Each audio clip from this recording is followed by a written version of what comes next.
All right, traders, welcome to the private AMA for the Striker system.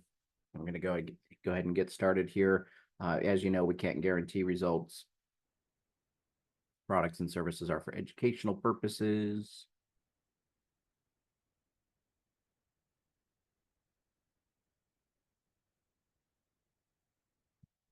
All right, so what we're going to do is start off by going over how to get started with Quick Strike, how to pull the levels, and then we're going to go through the cheat sheets. Okay, so let me pull those up and get them ready while I'm at it. Those are workspaces.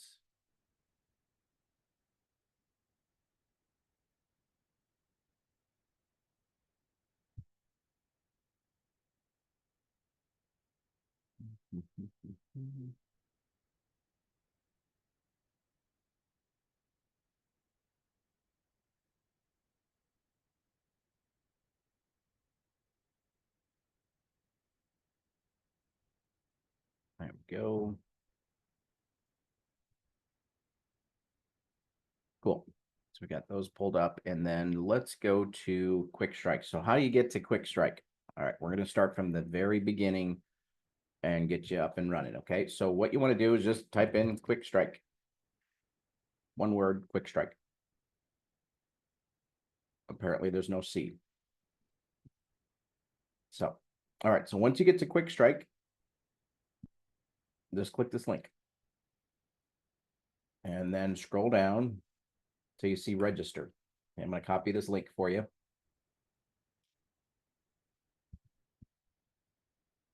So this is where you register.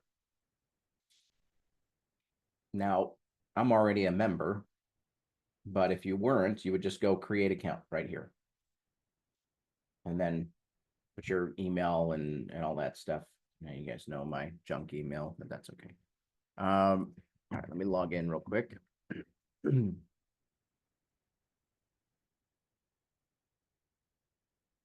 when you first get started, well, every time you go in, you're going to have this. So just hit, I'm not a robot. Continue. All right. So once you are here, what we're going to do is we're going to click Quick Options, Vol to Vol.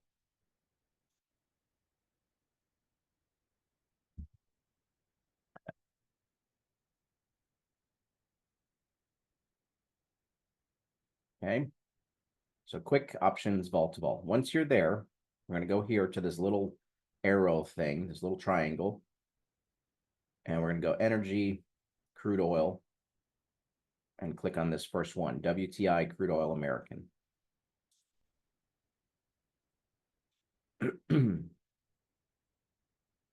Then what we need to do is click Open Interest, OI, right here. Okay, so we got three things that we need to click when we get started here. Vol to vol, open interest, change the contract here. Okay. Everybody good so far? Anybody not good so far? So use the link, register, get your login, vol to vol, pick your tool and OI. All right, cool. So this is what you're going to see. And you got some levels in here. So what the heck do these levels mean? This is open interest. In other words, this is where banks, institutions, everybody, yeah, click the link, Ernest. It's right above you. Click that link. So this is where the banks, institutions, and everybody is planning on doing business. Now, why does this work? The reason this works is if you are, for example, if you're a crude producer and you're holding on to tons of barrels of oil and you've got an excess of supply, right?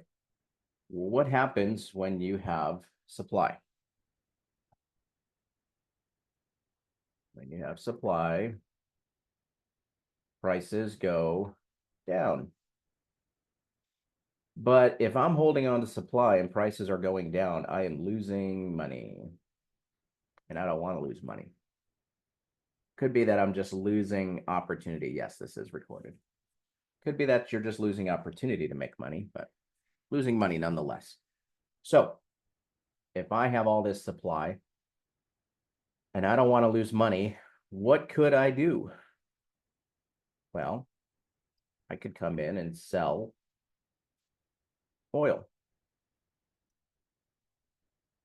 on the futures market. And by doing that, I'm now selling oil. I'm making money while it's going down to offset the fact that I'm losing money on my supply. So this is the very definition of hedging. Yeah, protect your positions against volatility and price change.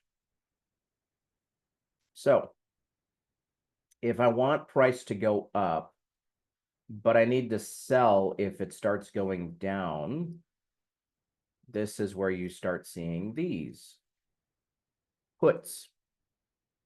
The short version is you can look in the guide. There's a guide on all this stuff, but puts are selling, calls are buying. And you would think if puts are selling and calls are buying, then I want to buy the calls, right? Buying, buying, buying. But no, this is hedging.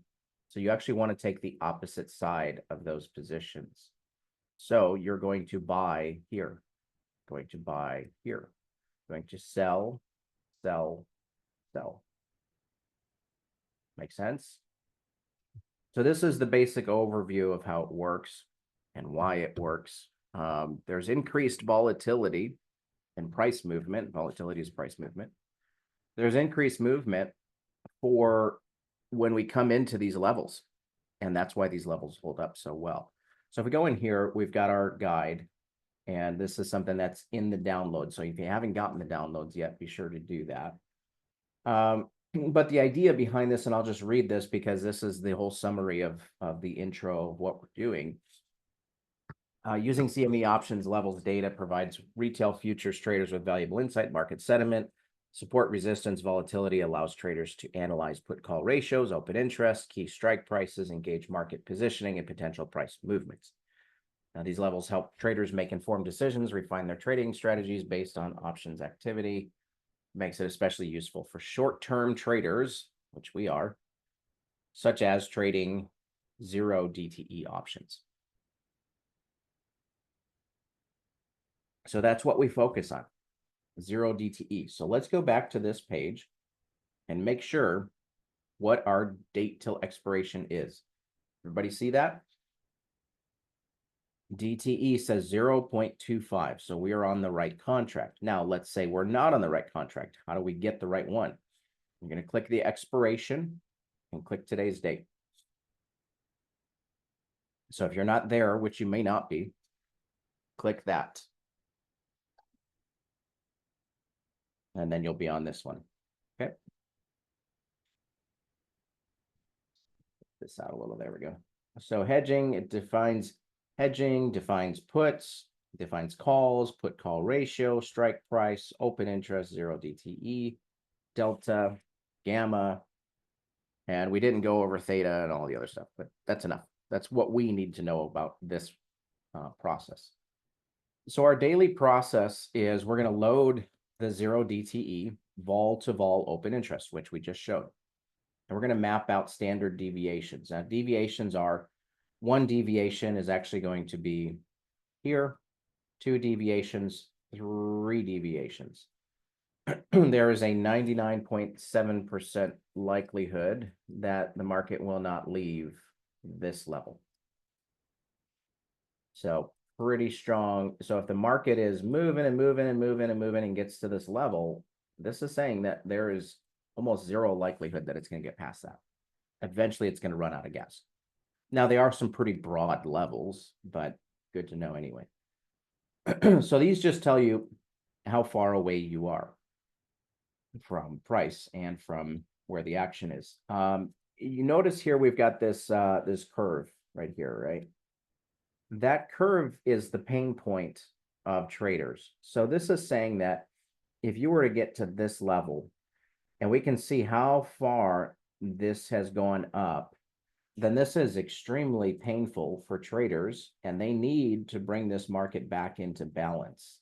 In other words, the demand is going to be very strong there, right? Or strong support. So that can also help you make decisions around where to potentially look for them to start pumping the brakes and turning the market. Okay, then we identify the strike prices with the largest open interest puts or calls. Now, if you have a large blue bar right here, what does that mean? That means buying activity. But remember, we're looking at hedging. So that's actually the opposite. So like right here, let's say price is down here and you've got large put action here. What that is it's kind of a confused market. To me, that's the way I look at it, is the market is confused. So we may even expect the market to go through that level, come back, tag the level, and then go. And that would be a potential way to trade that. Okay. We'll look at that as we get them. But anyway, the prices here, you can see the reference 2660, 2700, 2610, 2620. I like to go about 3 levels deep on each side. The 3 largest levels on each side is what I like to do. Now you can plot every strike price if you want to, and you can color code them, and you can go nuts. But for the sake of keeping things simple, I'm just going to do 3 levels deep. So we're going to map out those levels of interest on the trading chart, and then we're going to identify the highest gamma levels on open interest. So if we go down to example 2, this is the gamma levels. So on this particular example, this is crude. We've got 75 was the highest gamma. Well, gamma, you can go into the to the definition, measures the rate of change of delta with respect to changes in the price. In other words, if price moves, then the delta is going to be more significant, which is the gamma. And anyway, you can go into delta and read all this stuff. I'm not a professor on options. Sorry, guys. So then we continuously review updated open interest levels throughout the day. These open interest levels do change throughout the day. As far as I know, the gammas do not. I haven't seen them change, but I'm not 100% certain of that. Okay. All right. So when using data and so on and so on and so on, it's important to use open interest key strike prices with gamma. You combine those two together, and what you get is open interest gamma and then open interest, and you have something very, very strong to trade with on 0 DTE options. Excuse me 1 second.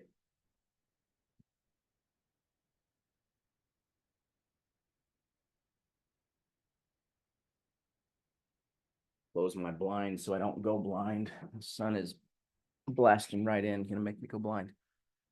All right, so that is our process. That's what we do. So let's start here, and we'll start with crude since we're already there. That out of the way. So what is the highest put level? Highest put level is 70.5. Then we got 69.5. Then we got 70. So those are our 3 levels. Okay, so we've got, I'll just write it down here, 69.5, 70, 70.5. Those are the levels.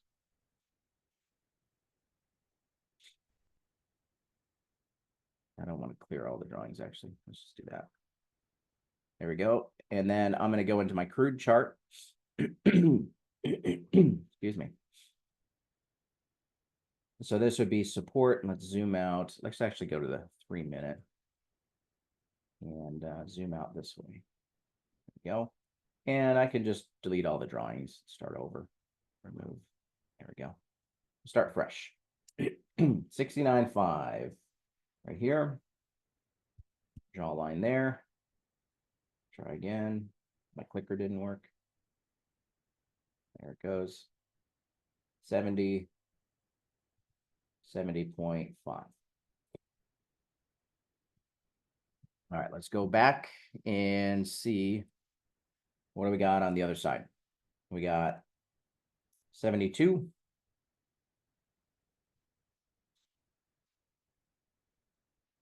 72.5 and 73 and it potentially 71, but we're actually already above 71, right? So this is kind of like what's going on there. They couldn't stop the market. So now you've got 71, 30, 50, 80, 72. Are they going to provide resistance? I don't know. We got crude oil pit open in 10 minutes, so we'll have to see. So let's go back to the chart. We got 72. Oops, 72.5. 73. So that's what we have as levels for crude oil. Okay. What I'm going to do is just fix these levels, make sure they are attached to all. I might get errors. There's a little bug on this that they fixed. I just haven't updated my version yet. So this is Tick Blaze, by the way, if you haven't already seen it. This is our new platform. It's coming out in like 5 days, which is amazing. I'm just using a 3-minute chart because I haven't gotten the volume conversions for the yeah, I'm getting errors. That's okay. So we'll see if these come over to the other chart. I've got the 3 resistance, but not, or support, but not resistance. There we go. I may have to just draw these on each chart. In fact, I'm going to do that. I'm just going to set them to no because there's like a little issue with that. So that's all right. We'll just draw them in on both charts for now as a workaround. Not a big deal.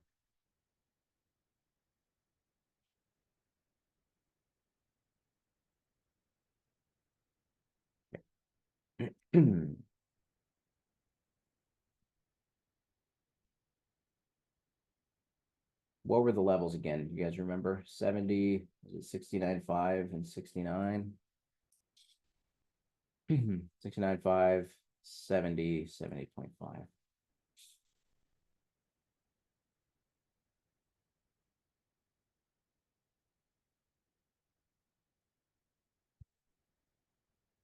And then 72, 72.5, 73.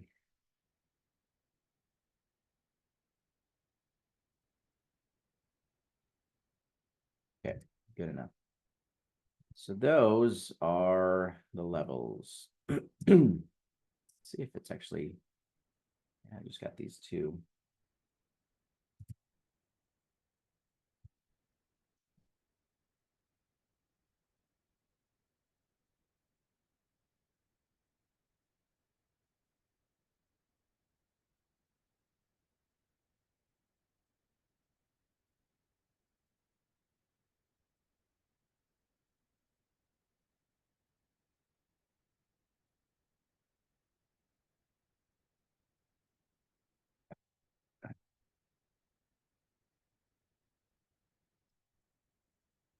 All right, there we go. That's fine. All right, so let's go check out gammas now. Where are we? That's not it. So many windows, man. Let me close this out. Come on. There we go. All right. So now we're going to go check gamma. So where do we go? We're going to go to open interest up here. Click open interest.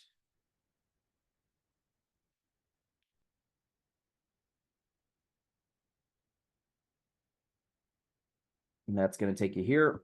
And we're going to click heat map OI.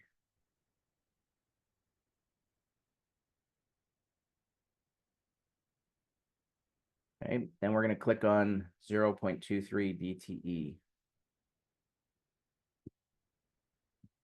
Then we're going to click on gamma.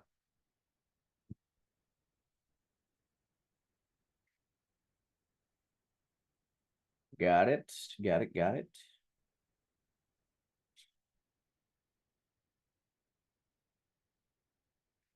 They should all show 0 DTE. If not, what you want to do is go to expiration list and do less than 30 DTE.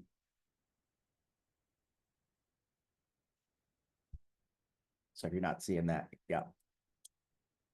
Okay, so we got our gammas pulled up. So now let's take a look. How do these levels correspond with what we have? Strong support. Now remember, puts are below price, calls are above price. Okay, so we've got a few levels sticking out here, right? Right there, major level. And on the other side, 71, 72, 25, and 73. So these are all valid levels, right? So let's take a look. We got 69.5. We've got 70.5. 70 is a confused number. See that? You've got both sides. We don't really have anything below 69.5. These are all very small levels here. So 69.5 is the best support. Resistance, remember, this is support. Where are we at? We're at 71.34. So we can use that, 70.5.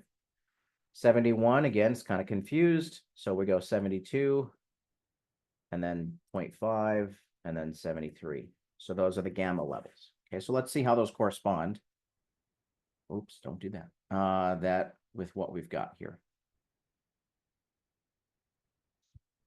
69.5, lots of gamma. So you can go in and change the color if you like. Just make that gold. Okay, and we've got 70.5, pretty strong level there. You could make this one gold, or you could do dashed lines or whatever you decide to do. We'll make this one dashed because it's not the furthest level.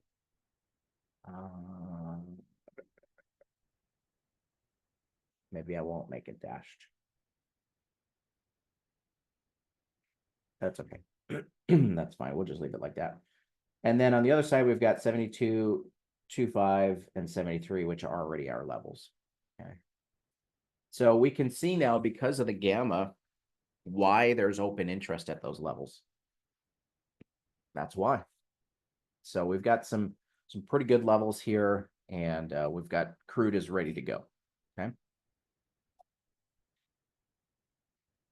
So let's go ahead and go back to normal. I'm actually going to do something here while I'm at it. Bear with me 1 second. Make this a little easier to see. There we go. Sweet. All right, so we've got crude is all set. So now we're going to go to gold. So how do we get to gold? We're going to click this little arrow. We're going to go to metals, precious metals, gold. All right, so we got our gammas.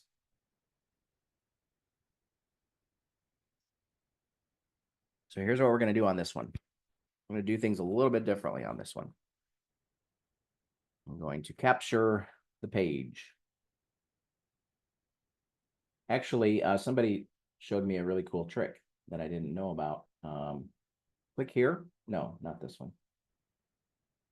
Not that one. Where'd it go?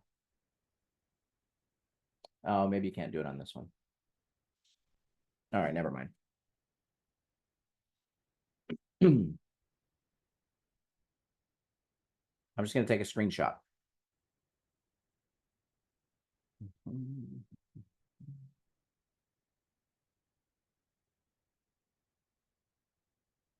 So I clicked these. I didn't see it. Yeah, next to paused.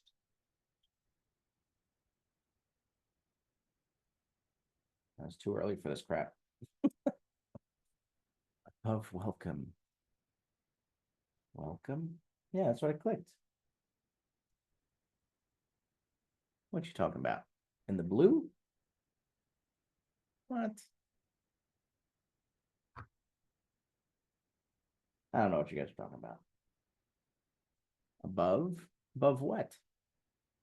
This? I'm not clicking that.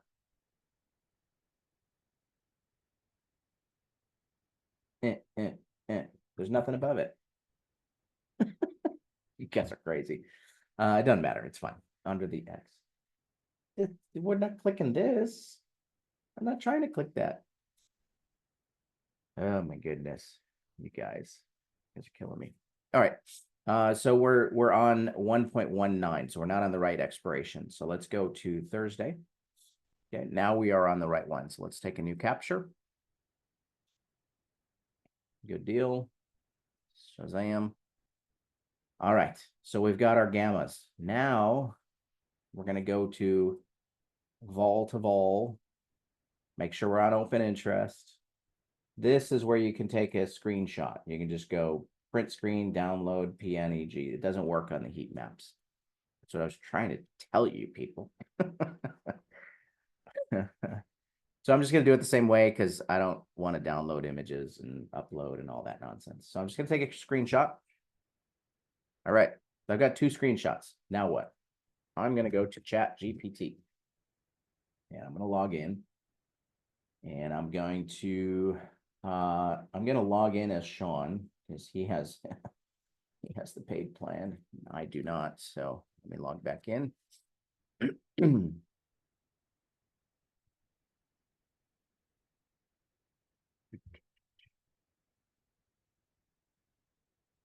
Okay. So what can I help with? So we have in here AI data extraction guide. Same process. The only difference is we're going to take the screenshots. We're going to send them to Chat GPT, and we're going to let Chat GPT analyze this info and tell us where to put the levels. So if you scroll down, here's the prompt. This is like the easiest thing. You're going to copy the prompt, going to paste the prompt. There's 2 things that we need to update. We're going to scroll down here a little bit and going to spell this correctly, even though it knows what we're talking about. Okay, deviation, support resistance, blah, blah, blah. Current price is. Why do we need to know this? Because we need to know what is above or below price. Current price on gold, 27.52. Okay, where's right? 27.52, 0. Good enough. Then we're going to scroll down and we're going to enter the market. This is for GC, gold futures. Okay, now I'm going to hit shift, hold down shift, enter, enter, and we're going to paste the images. Image 1, open interest. Image 2, going to be gammas. Now I don't need to tell it which is which. It can figure that out. And I just hit enter.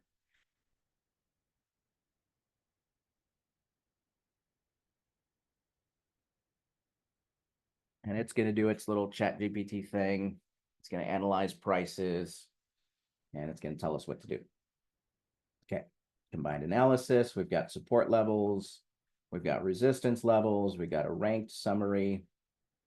Highlighted key levels for today.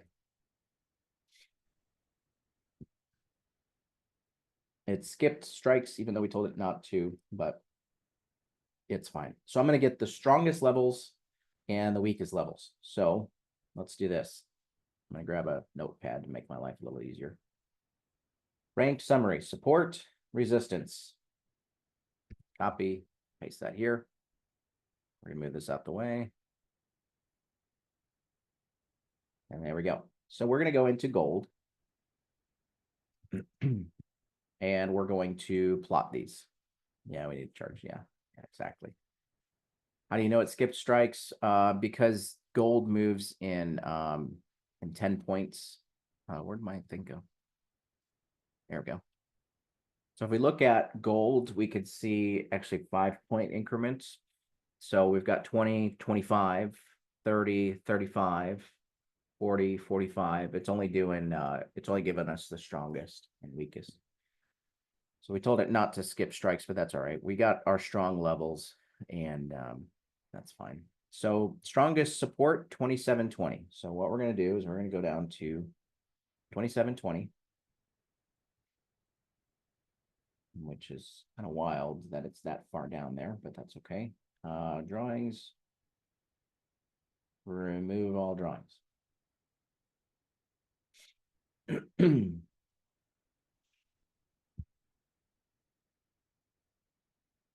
All right, it says 2720 is the strongest support, but what do we see down there?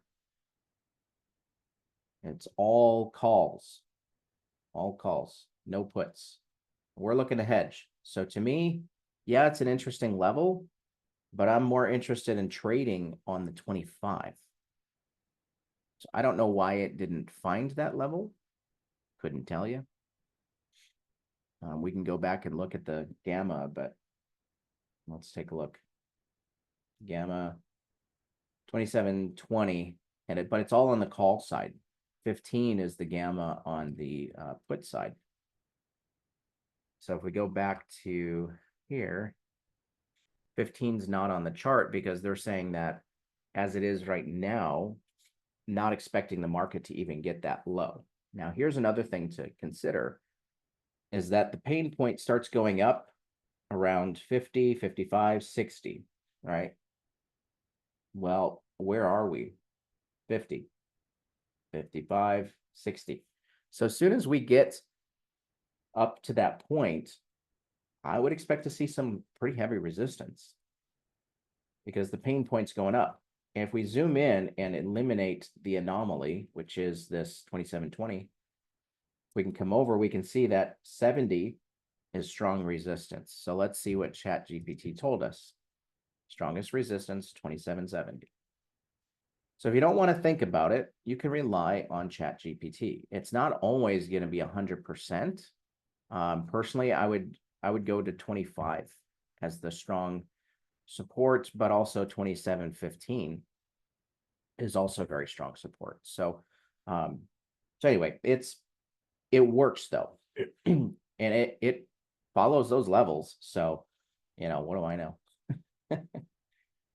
So anyway, so this is saying 2770, and then we've got 60, and then 55, and that's great.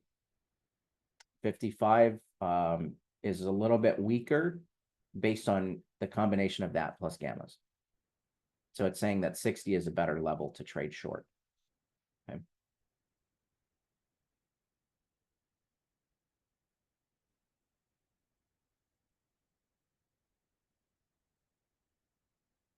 Yeah, let's refresh this. They do update throughout the day. Yeah, no. I don't know. I'm on open interest, 0.18 DTE. So good deal. All right, so let's put our levels in. Let me do this and then do that. And then there we go. Okay, so 2725. I'm actually going to do 20, 15, 25. Those are all going to be levels for us. And then we're going to do 30 and 40. 30, 40. And then we'll go in resistance 70, 55, 60, 70. Let's go 55, 60, 70. What do we see happening here at 55? Oh, look at that. Oh, wow. Yeah, don't worry, AI. I'll get you trained. Let me make sure these are all set to no. Beautiful. It's working. All right, so we're going to go 2720. I'm going to just go in and update these numbers. 15. Just so I got a clean chart. I want to build something for Tick Blaze down the line to where you can just go into a prompt like this and enter the levels, and it'll plot the levels for you. So that'll be something that I'll work with the team on getting designed for us.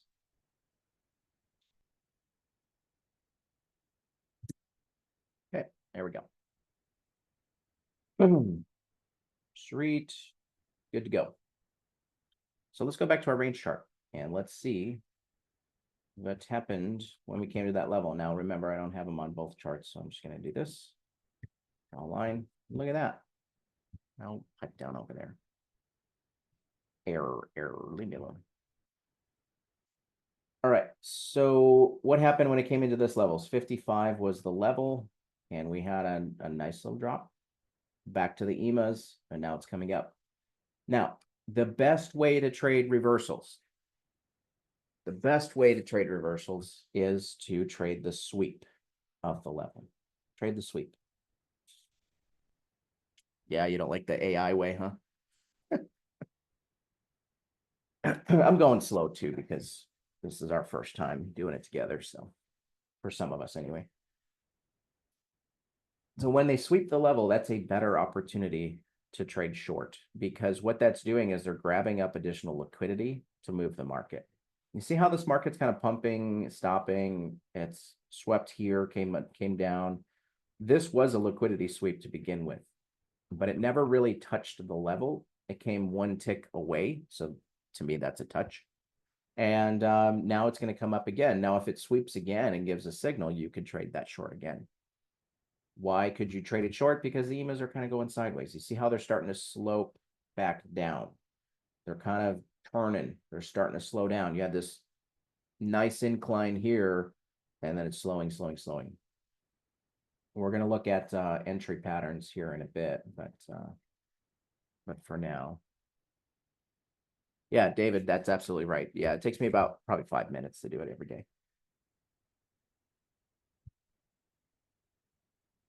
So easy enough.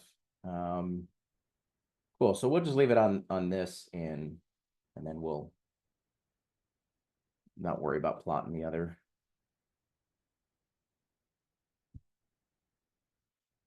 All right, so now we are going to go to the equities. So let's do that. Now you can use ChatGPT. What if you don't have a paid version? So we're going to do that together now. So if you don't have a paid version of ChatGPT, here's what you need to do. We're going to go to Quick Strike and we're going to go to Open Interest. And we've got it set on Gamma. What I'm going to do is literally just copy this, copy, and I'm going to right click. Actually, I'll just paste it here. Right click. I'm going to go to Paste Special Text. Hit OK. Pasted it as text. Now, these are not exactly correct, so we're going to move that over one. Little cork, this is what it is. And then this can come back over. Really, I don't need any of this stuff, so I'm just going to delete it.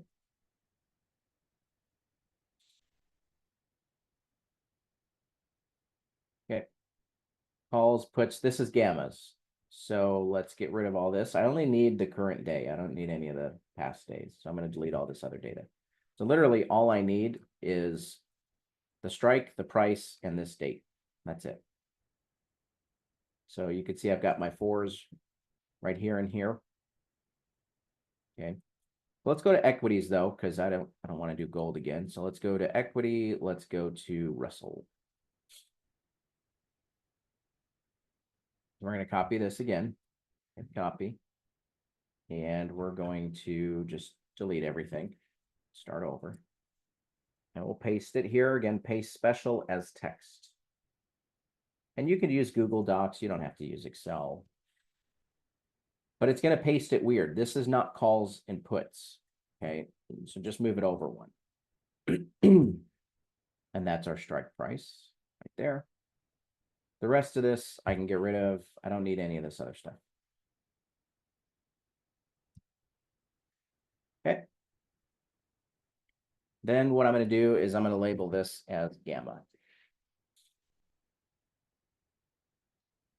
Now what I need is open interest. So how do I get that? All I'm going to do is go to Greek and hit none.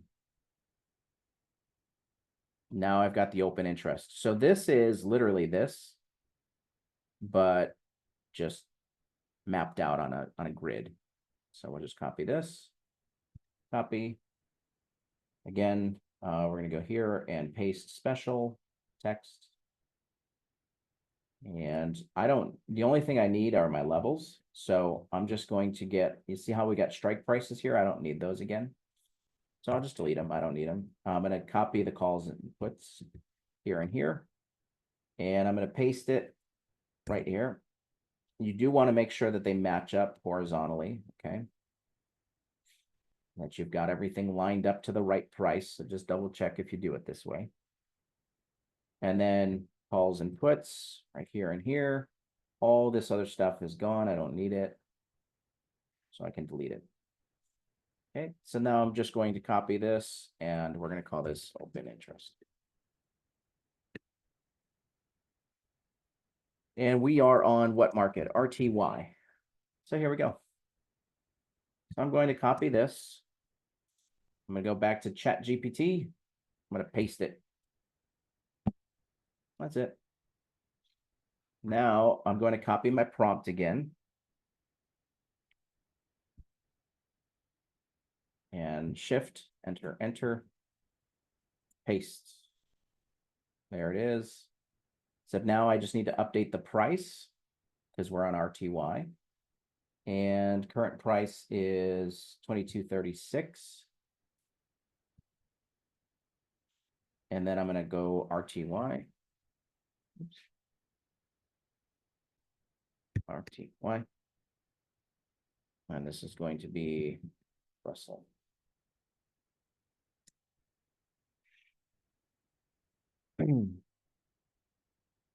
Okay.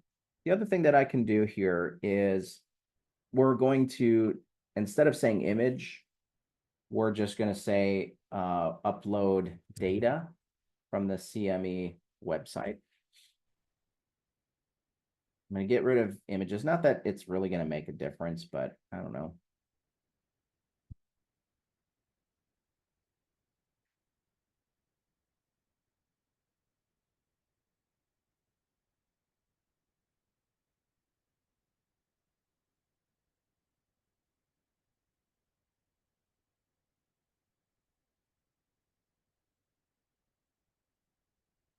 Okay, and enter.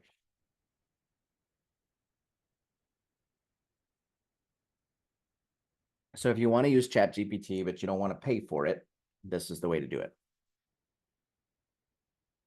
Because it will only let you upload one image per day if you're not on the paid version. All right, so we can get out of here. We don't need this. Just not save. Cool. So it's going to rank these. There we go. I'll just move this over so we can see, and we're going to plot these. I'm going to delete all drawings.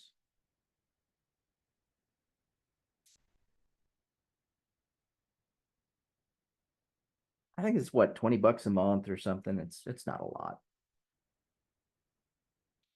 Let's go to our 3-minute, make sure I don't have any drawings on this one. All right.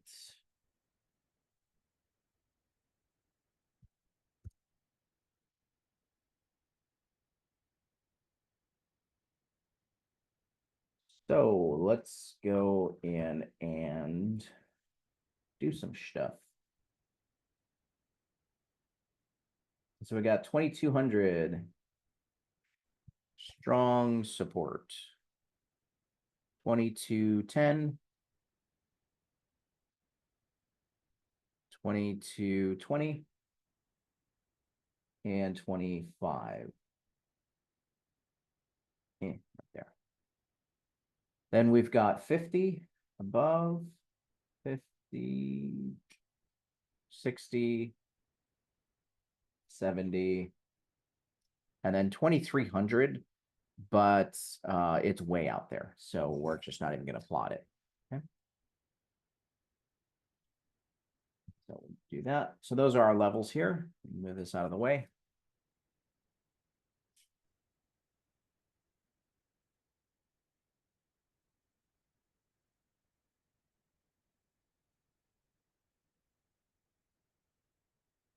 Fix our levels.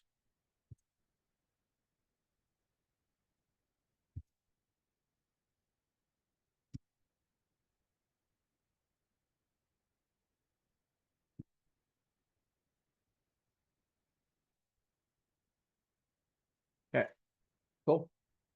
Good to go. So that's what we got on Russell.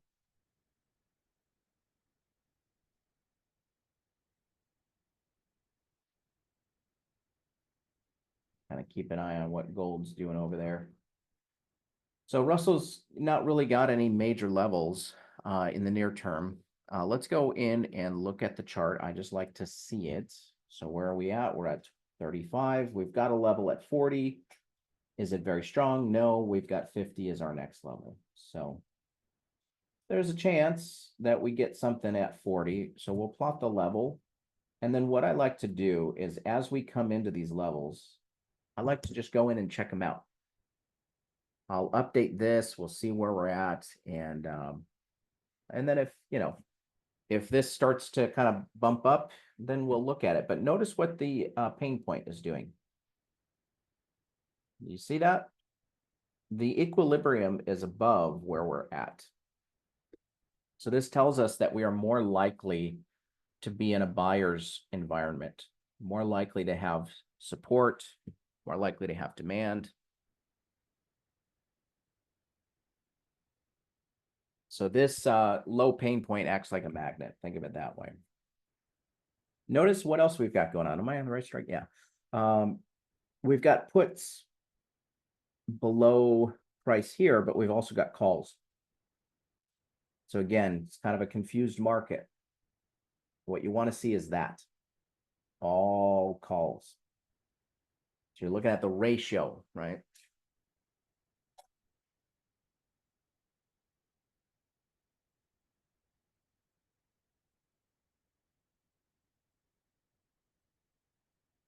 I didn't know that, Barry. That's interesting because somebody was asking me about DAX and I didn't see it in here, obviously. What's the European exchange? I don't remember for futures.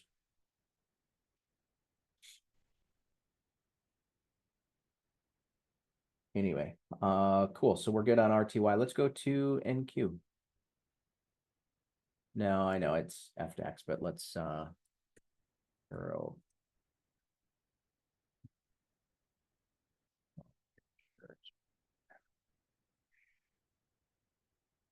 Is it Eurex?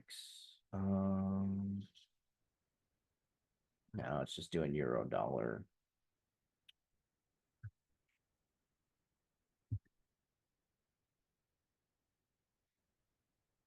Yeah, Eurex.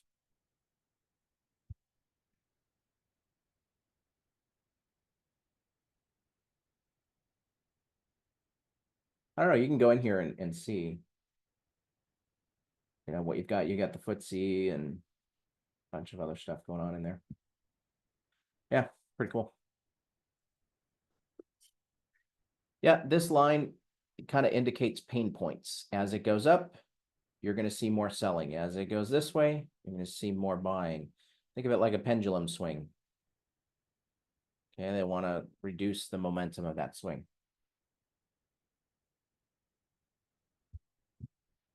Here's my thinking. My favorite markets to trade with this are gold and crude. Those are the best. Why do you think that is? Why do you think gold and crude are the best to trade on this? Anybody have any idea?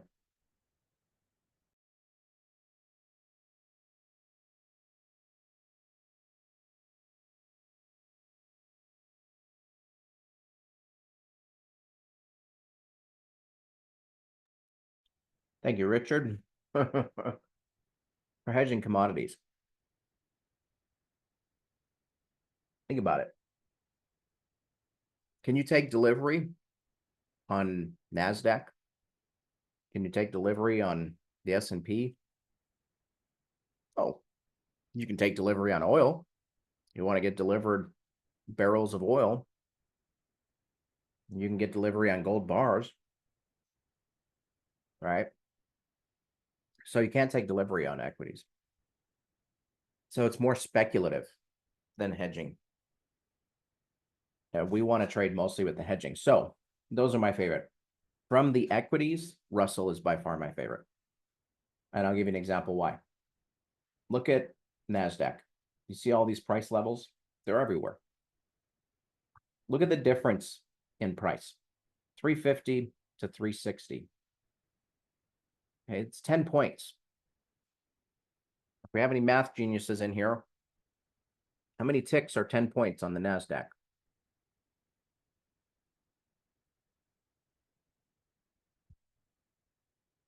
10 points on the NASDAQ, 40. Yep, exactly. You got 40 ticks. How fast can NQ go through 40 ticks? How quick can NQ blast through 40 ticks? Yeah. The average is 1 minute. So these are 1 minute levels. Are you kidding me? Why would I want to trade 1 minute levels? Are you kidding me? I got zero room to work. I had no room. Okay.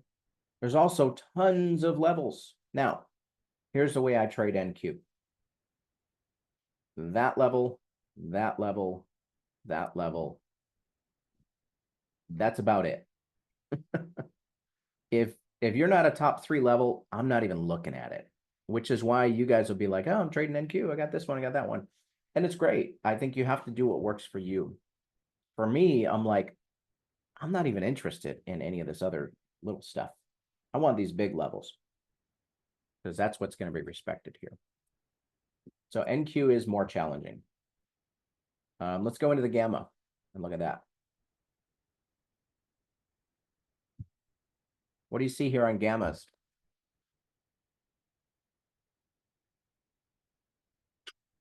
Nothing. Why? Because you can't take delivery.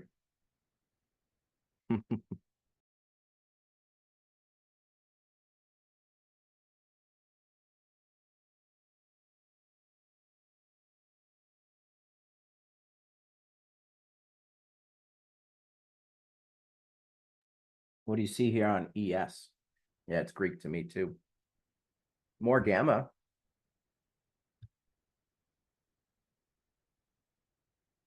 What do you see here on ES?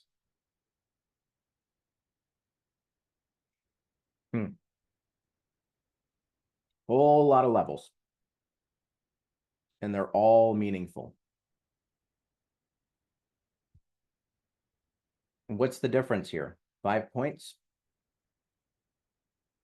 5 points is 20 ticks. How fast can ES go through 20 ticks? It's about a 2-minute range, 2.5, 3 minutes. About a 3-minute range. A little bit better, right? A little better, but there's lots of levels. So what are you going to do? You're going to trade every level? You can't. When everything's meaningful, nothing is meaningful, right? So that's another reason why this is a hard market to trade. Let's go to the Russell.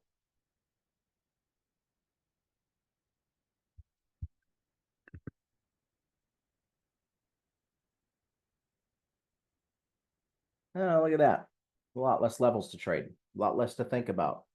So when you're starting out with this, I would suggest, unless you've been trading NQ for years and that's your go-to market, or unless you've been trading, ES for years and years and that's your favorite market, I would stay away from them at first and just only focus on the Russell, crude, and gold. That's what I would do. It's what I suggest. It's up to you what you want to do. There is no shortage of trades. There are trades. Some moments of the day are slow, but pretty rare that you're going to have the whole day where it's going to be slow. FX majors, no, because it's not actually European dollars. It's attached to the euro dollar.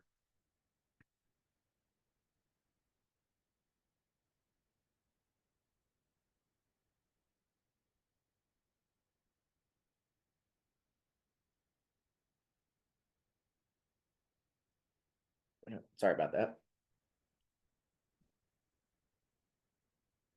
Cool. So we got our TY. Let's go into NQ. We'll plot the 3 major levels here. We got 400, 350. But where's our price at? 400. That's the other reason I have a hard time with NQ. Let's remove all drawings. Go here, remove all drawings.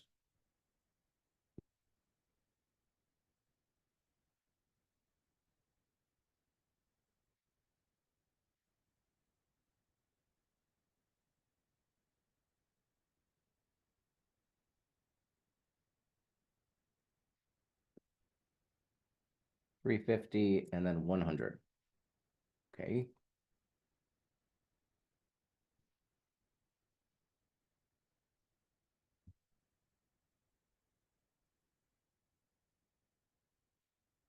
So, looking at this, like, are we going to get to 100? Well, let's see what the percentage chance is that we get past 2162. There's a 5% chance that we even get down there. So, should I even pay attention to it? No. There's a 5% chance of it getting past this level. So, in other words, 200 is going to be your support level in there. But what's going to happen is you're going to see that these ratios are going to shift. You're going to start to see more put coming in. So anyway, there's NQ. Okay, now what I like to do, let's go look at corn because somebody actually mentioned that. So we'll go check it out. Oh, cool. Let's take a look at a chart. I'm going to add a new chart in here.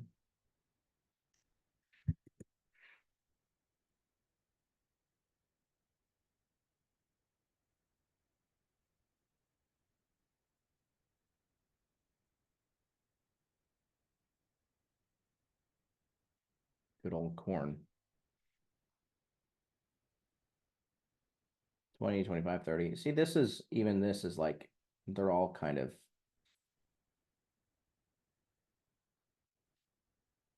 pretty important. Yeah, we can go look at soy. Let's see.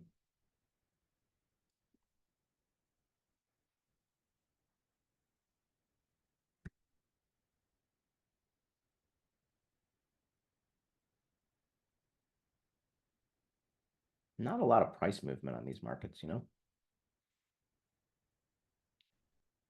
I suppose they actually probably pit open is probably 8:30, is it? 8:30 Central. Yeah. You probably got market open live cattle. Yeah, what's I don't remember. It's been a while since I've traded the ags.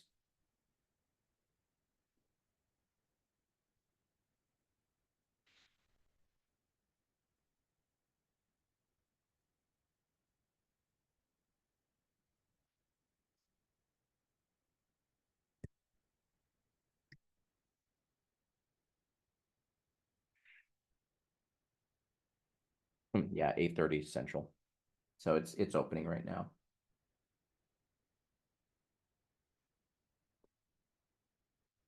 There we go. So it just opened up. So let's I mean this will be a fun little experiment. So 1020. Put a level there. And then we've got really 40 is the next level above that. I don't know if it's going there, but we'll put that there. And then we've got, below price, we've got 10, yes, but 1,000.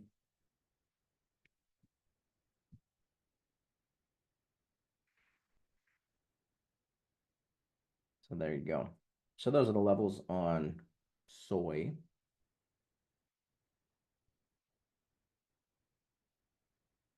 You could change this to 5-tick range and see what that looks like.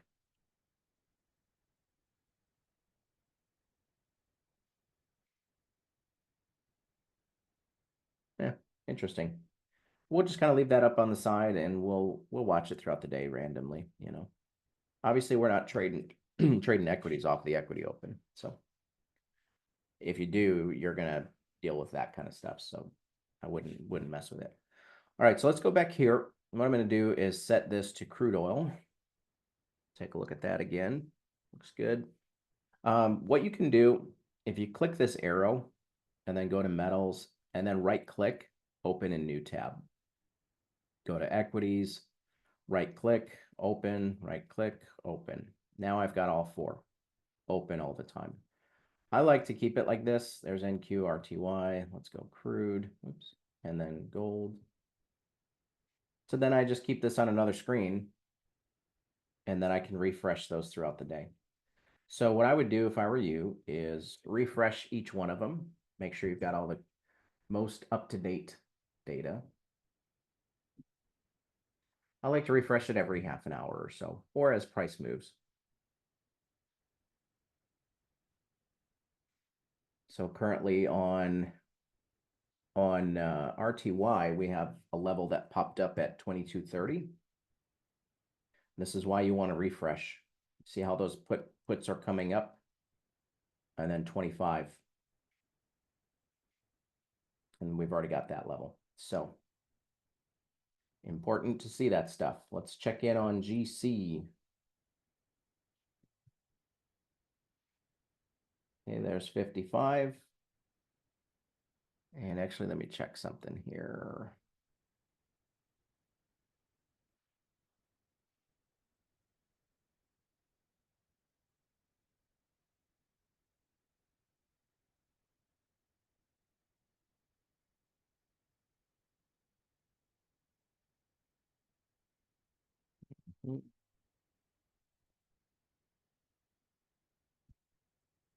Okay, so we'll see if I can catch this trade. I might have missed it by now.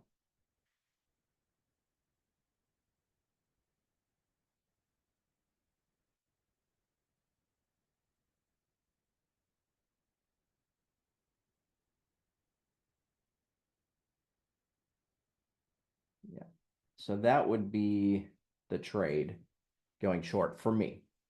We're going to look at entry patterns in just a bit, but I really like this trade at this level. But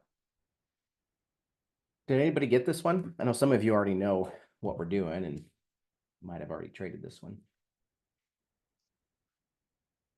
All right, it's almost to my target one, so I'm just going to go ahead and cancel that out. And that's okay. I missed it. That's all right, though.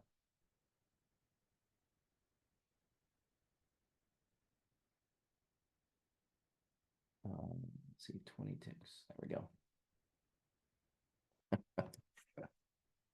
Nice. All right. So much for that idea.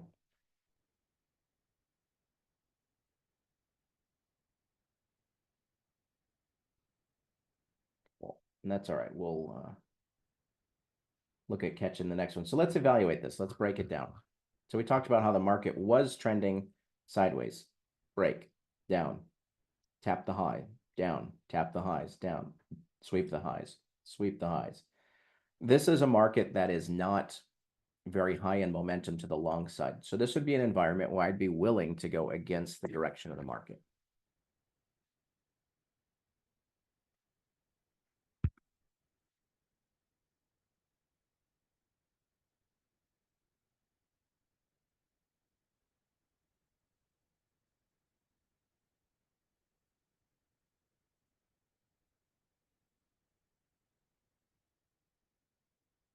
All right, let's go check in on the update on crude.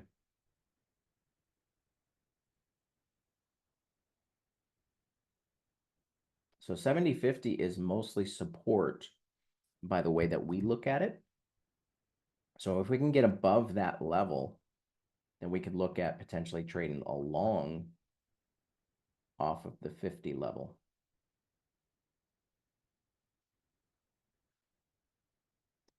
Okay, leave me alone.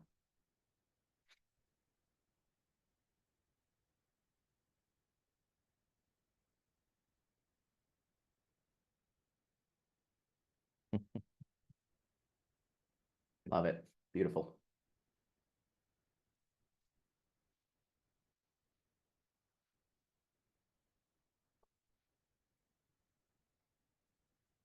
How's everybody doing out there so far? Your brain's a little mushy by now. Picking up some new stuff, learning some new things.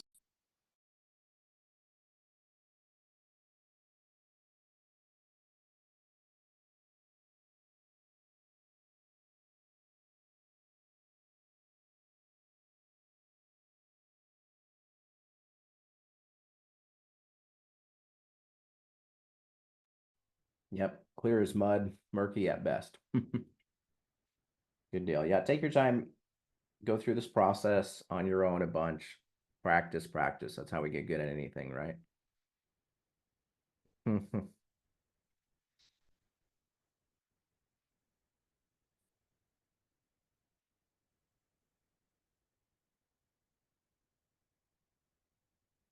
Probably won't do any trading on NQ today. We'll probably keep it pretty simple. Focus on the other three.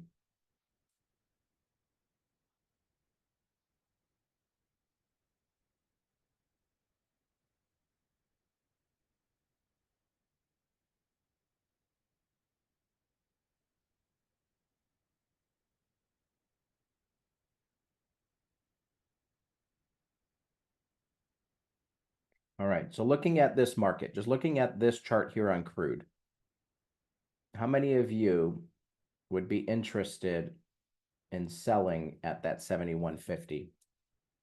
Anybody here? There's no right or wrong answer to this, by the way. I'm just curious what you guys think. And if you do want to trade that level,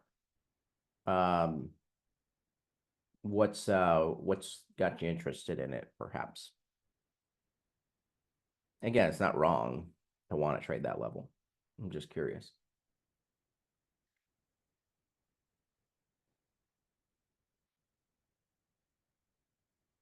Wait for key levels. Yeah. From a chart perspective, where are you at? Market came down, downtrend. 1, 2, 3, 4, sweep. We have no idea what this market is going to do at this point. Odds are we could be sweeping to take it lower. Could be. But there's no probability behind this because we're kind of in the middle. If we want to be trading a reversal, where do we want to trade reversals? Highs and lows. Are we at the highs or the lows? Nope. We're right in the middle. If anything, we're at the lows, trying to go short in a non-trending condition. Don't diddle in the middle, right?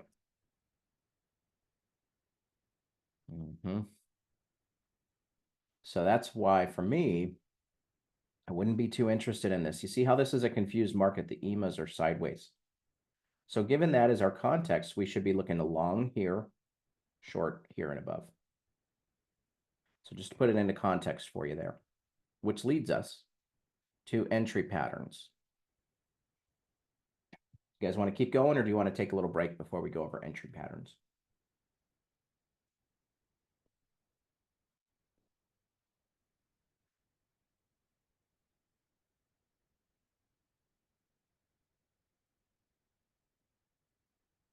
Perfect. Yeah, let's take a small break. Let's take a small break. We got a bunch of people requesting it, so that's cool. Let's take a break. Let's come back at, we'll just take a 10-minute.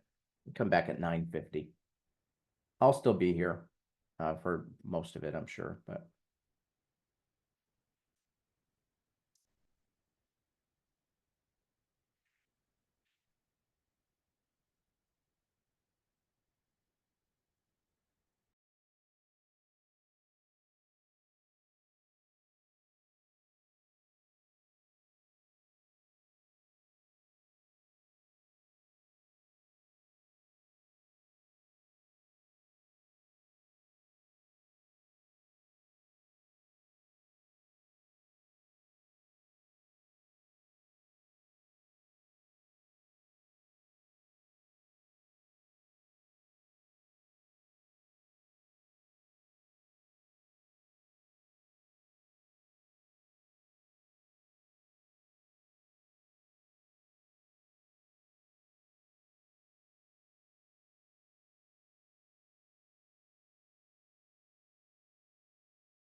If you guys are logging into CME, don't log into CME. CME and Quick Strike are different. You're not going to get anywhere. You need to go to Quick Strike, not CME.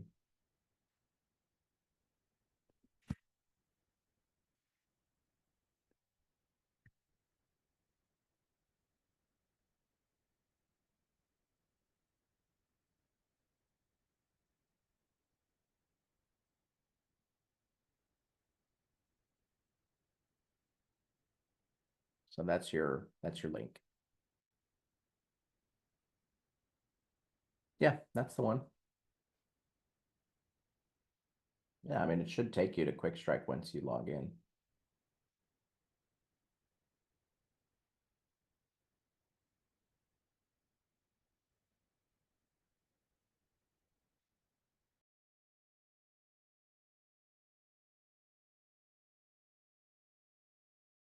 Yeah, that's a good question, Barry.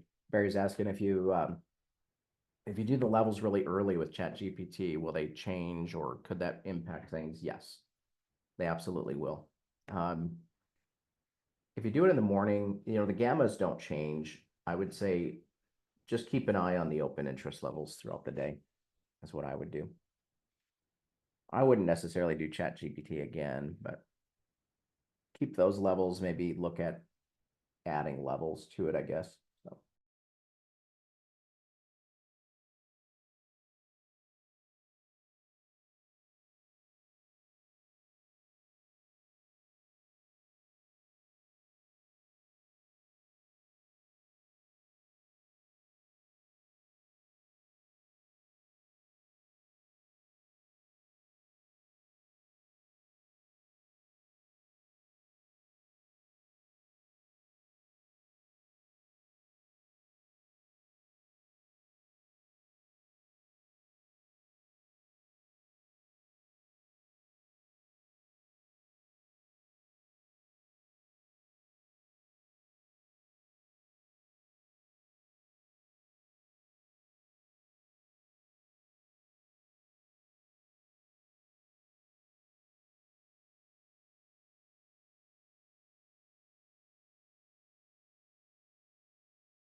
All right, let's go ahead and get back into it here.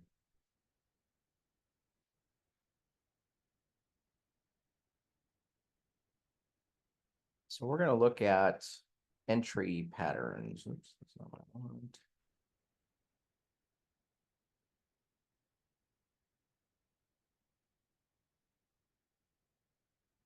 Okay, entry strategy. So there are a number of, there's no shortage, let's put it that way. There's no shortage of entry patterns that you could use to enter the market. You have to do what works for you and what works for your market conditions. So we're going to look at some different examples. There are conservative setups and there are aggressive setups. Mine is the one that I prefer to use is pretty aggressive because I like to get in as early as possible, leave small stops and leave myself room to be able to scale bigger trades. That's my goal. So that's just what works for me. And you have to decide what works for you. But because mine is more aggressive, I'm not going to look at fading the market anymore. I did that on Monday. It didn't work, not with this pattern and setup. It's too aggressive. So I will trade with the larger bias of the market, and we're going to look at how to determine that as well. But we have a 5-minute candle setup where you could trade the break of a candle. You can trade the close, a lower close. Okay, so you've got long trade the close above the previous candle high off of the level. So if the level's here, get a close above on this next candle here, then that's where you enter. You get a higher close, then you can go for it. This one did not close above the previous candle. So another way that you could do it is you could look at, say we're here, right? It broke the high of that candle, but then it closed right at the high. So it's not exactly the cleanest thing in the world. But in this case, this one broke the low and closed below the low. You could have it break the low and close down. That's up to you, however you want to do that. These are just suggestions. But you've got 5-minute candles. You could either trade the break of the candle, which would look like this, where you just trade the breakout of the low here, or trade the break of the high here. Or you could trade the close below the candle. Okay, so those are 5-minute setups. You've also got on the range chart, you can trade a 513 cross. This would be a little bit more aggressive maybe, but it's still going to give you that confirmation that the level is holding. So if you want that extra confirmation of, yeah, that level's holding, when you get the crossover of the 513, you enter at the close of that bar. And then you've got a nice little run on that candle or on that trade. Here it is on the other side, it respects the level, comes down, cross. Now what happens here? You get the entry here and it turns around and almost stops out, but then keeps going. So you just have to recognize that if you get in on one of these other patterns, it can go against you before going your way. So just be aware. First touch entry is going to be the most aggressive. This is where you literally just rest a limit order and just fade the level. Obviously, very aggressive. Not something I would necessarily recommend, but do what you want. Cool. I'm just kind of watching the markets while we're doing this. Yeah, crude definitely wanted that short, right? We weren't really interested in trading that level, but it did work. We got a sweep of this level. And ultimately, what I was seeing was we had that wedge, and then they did the fake out one way and drop it the other, which is common, happens quite a bit. But the EMAs are still pretty confused. So the question is, do we have a level at 71? So let's go check. So we go back to our chart, and we're just going to go to, get out of that, I don't need that, crude. Let's refresh. So what do we got at 71? We've got some selling at 71, but we're looking for support. We don't have it. There's no puts. Could it respond? Yeah, but it's not what we're looking for. We're looking for that. So 70.5 is a better opportunity to get long.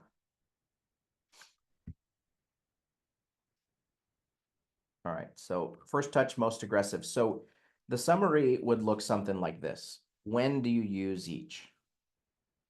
If you are trending, you could look at getting more aggressive, right? You could use aggressive, tighter stops, better R multiples. You're going to get more false signals, potentially more stop outs, potentially lower win rates, but you're going to get in a lot quicker. So if you are looking to trade aggressive, you could do that with the trend. Or if the market is confused, like we saw on crude, where the EMAs are sideways and all twisted up like Christmas lights, then you could trade the reversals and trade back to the mean.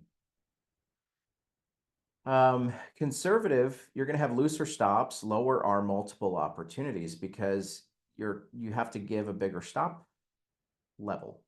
And that's going to give you less R multiple on the trade, less reward for your troubles.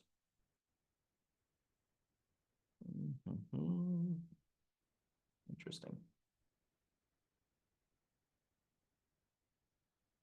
Anyway, less false signals potentially less stop outs and potentially less win rates. Now, you notice how it says potentially because here's the thing. The longer you wait to get into a trade, the less opportunity you have to scale profit and more of a chance that that trade goes a little bit further and then turns around on you. So if you wait to get in, you always risk that as your demise, if you will, your potential downside. Okay, so just be aware. Now, the other thing you can do is you can swap the 5-minute candles for volume bars. And we can even put those volume bars together. Yeah, this is all in the dashboard in the members area in ARC. You can get all these.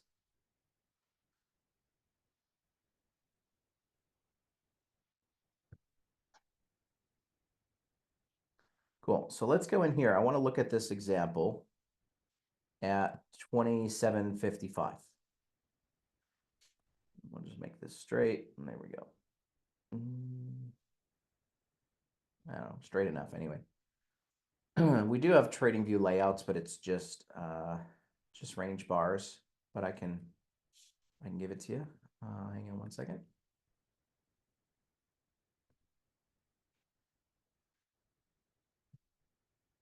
There you go. Cool. So let's look at this. So what happened here? Our level is here. The market overshot the level, which we were expecting. Remember what we said? Liquidity sweep equals mo beta. Mo beta. Okay. Liquidity sweeps, best opportunity for reversals because you have more likelihood that you're going to get a bigger move off of that sweep, slam, broke through that level, came back, drop. This is all liquidity and price action. So if you get a break of the level and then it sweeps and comes down, that's always the best. Anyway, so we swept through this level. The level ultimately, where did we get to? We got to 56, 57, almost to 60, right? So let's go in and look at gold.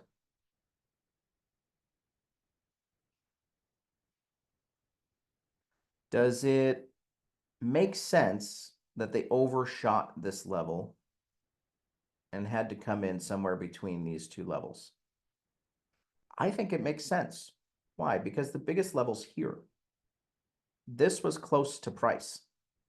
What's more likely to hold? Further away from price. So being that this is close to price, we've got a little bit of action here. Somewhat confused. I'm not surprised that they had to overrun that market a little bit. So if you're trading on the volume chart, what you could do is you've got two choices. One, you could trade the break of that low, like we talked about. Two, you could trade the close of the bar.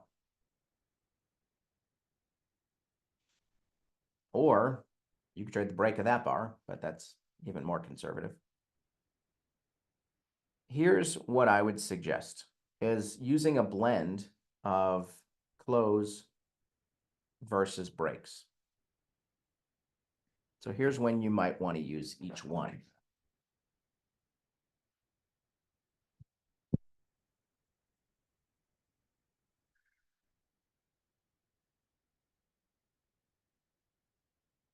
What kind of bar is this?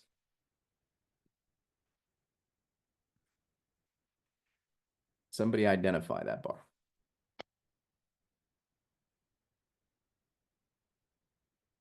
Yeah, engulfing.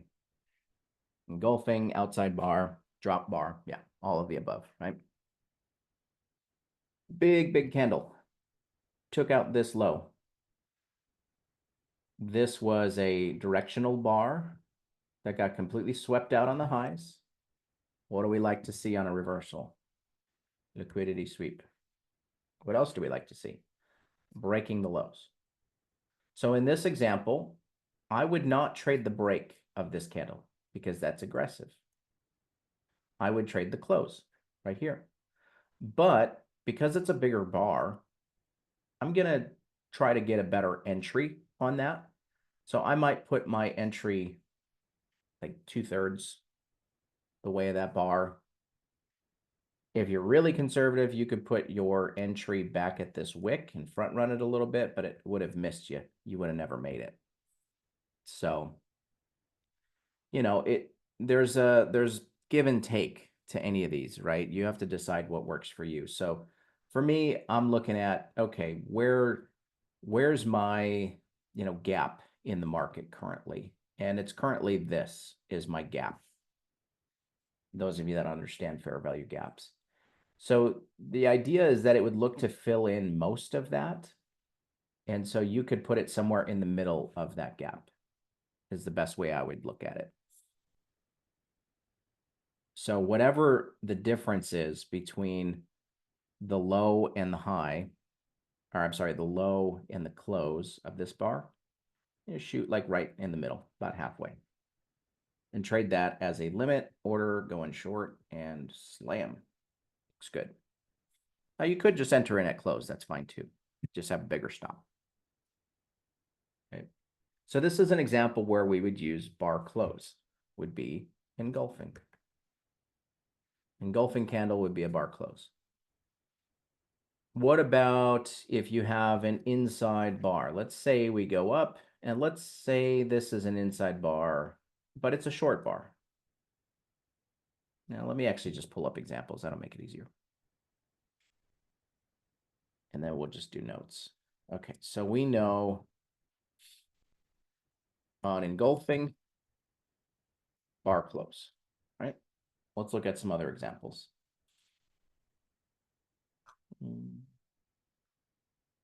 Right here.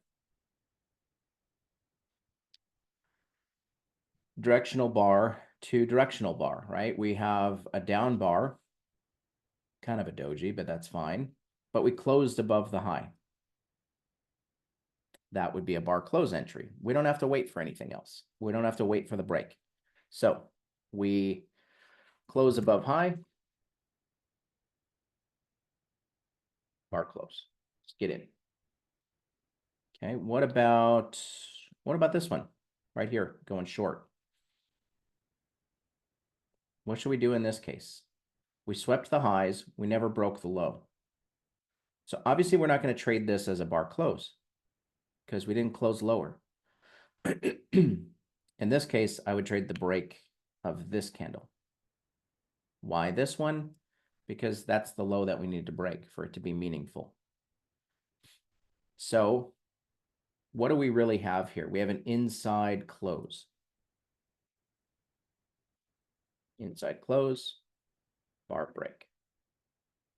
Now, these are all assuming non-directional bars. In other words, they are reversing. They're changing direction, okay? Price passed the support line and dipped and then came back up. Depends. We'll look at some examples. Okay, so we looked at that scenario. What about this? Let's say this was our pattern. right here, up, down. It's an engulfing bar, isn't it? No. Never swept the high, so technically it's not an engulfing. Did it close lower? No. It closed right on the level. So if it didn't close lower, then you trade a break of the low. Did it ever break? No. No trade. What about this one? This is perfect. Here's an inside bar. Let's assume for a second that this bar was bullish. Doesn't really matter because it's kind of non-directional anyway. It has no direction. It's a doji, right? But it's an inside bar, right? Completely inside the previous bar. So inside bar,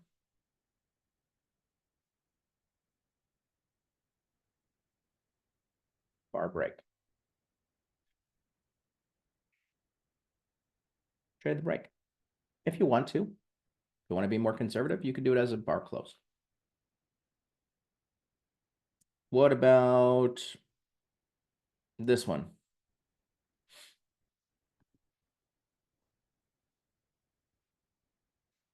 Did we close above the highs? No, we closed above the close or the open of that bar. We swept the highs. We closed right at the highs.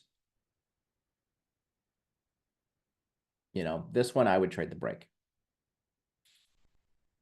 because it never closed above the bar.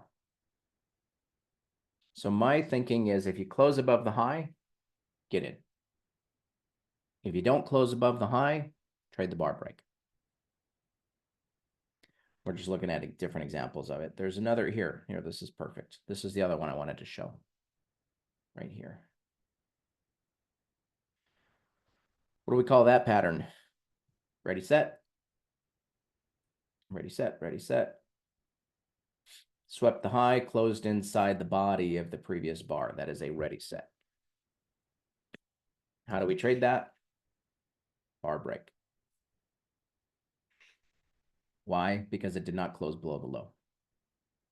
So we can sum it all up with, did it close beyond previous high or low? If no, bar break. If yes, giddy up. Let's do this. Okay, make sense? It's probably the easiest way I could put it. Everybody got that? So now the question is, what volume bar do you use? Now that is the question, isn't it?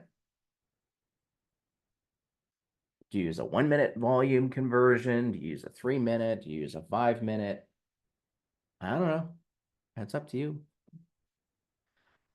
I would say, here's the thing. If you use a 1 minute, you're going to get potentially more false signals. You're going to take more stop outs, but your stops are smaller. Therefore, you get bigger R multiples. So what should you do?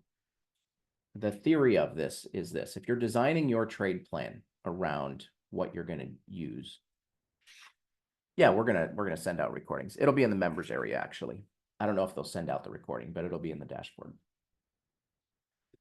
So let's look at bar size as a method. So smaller bars. What are the conditions of these? Tight stops, lower win rates,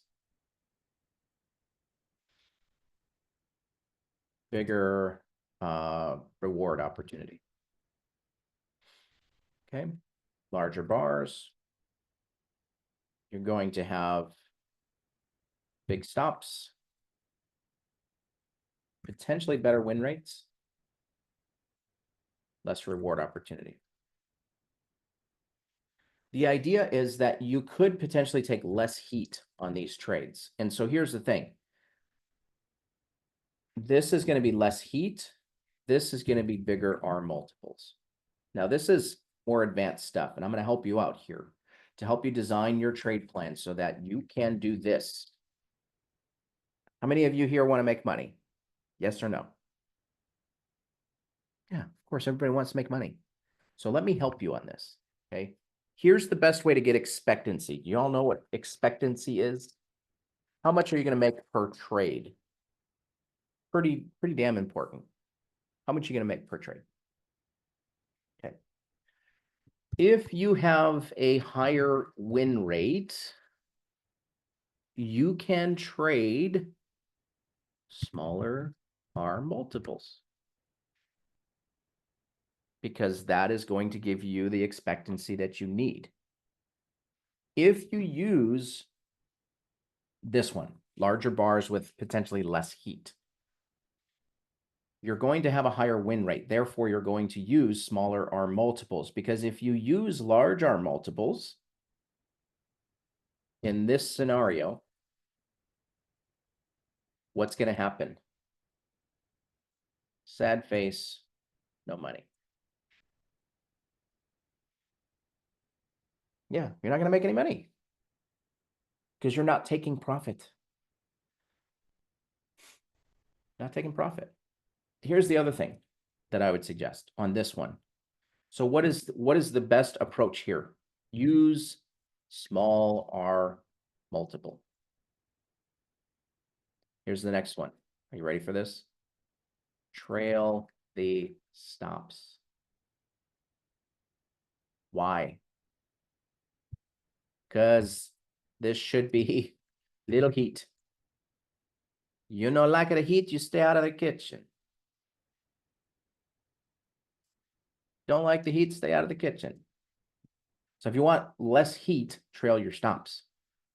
Move to break evens quicker. Okay. This is advanced stuff, but please take these notes and use them. Please. This is the difference between whether you're making money or not. Yeah. I just put the blindfold on and throw darts at the wall and see what sticks. All right. Okay. What about if you're using smaller bars? So this is our plan for bigger bars. Okay, this is our rules. Bigger stops, yes, but we're going to have better win rates. We're not going to have as much reward opportunity. So we need to use smaller multiples. We need to trail the stops and move to break even quicker, but we're expecting not to take a lot of heat on these trades. So if you are taking heat on the trade, heat equals, oh crap, get out of the trade. It didn't work. Now it's still, if you're taking heat on these trades, it still could work. You just have to trade it, feel it out, and see what works. Okay, they still may turn around and work. So that's why you're using those bigger stops. But once that trade starts going your way, you don't want to be taking stop outs on those, because those stop outs are going to wipe out your small R multiples. Make sense? All right.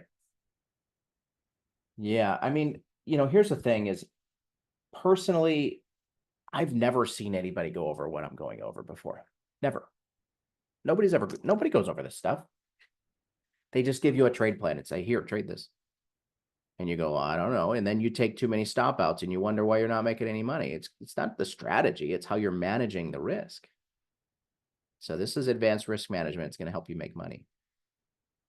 Yeah, this is serious stuff here. Okay, so what if you have smaller bars? You're going to use tighter stops equals more stop outs. Just makes sense, right? You're going to have lower win rates. No big deal.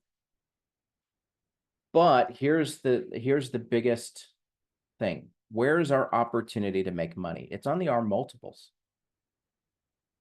So should we trade small R multiples? No, because that's going to affect our ability to scale expectancy on that trade plan. So if you have a small stop and a small R multiple, it's going to be tough. I'm not saying it's impossible. Scalpers do this all the time. But their entries are amazing.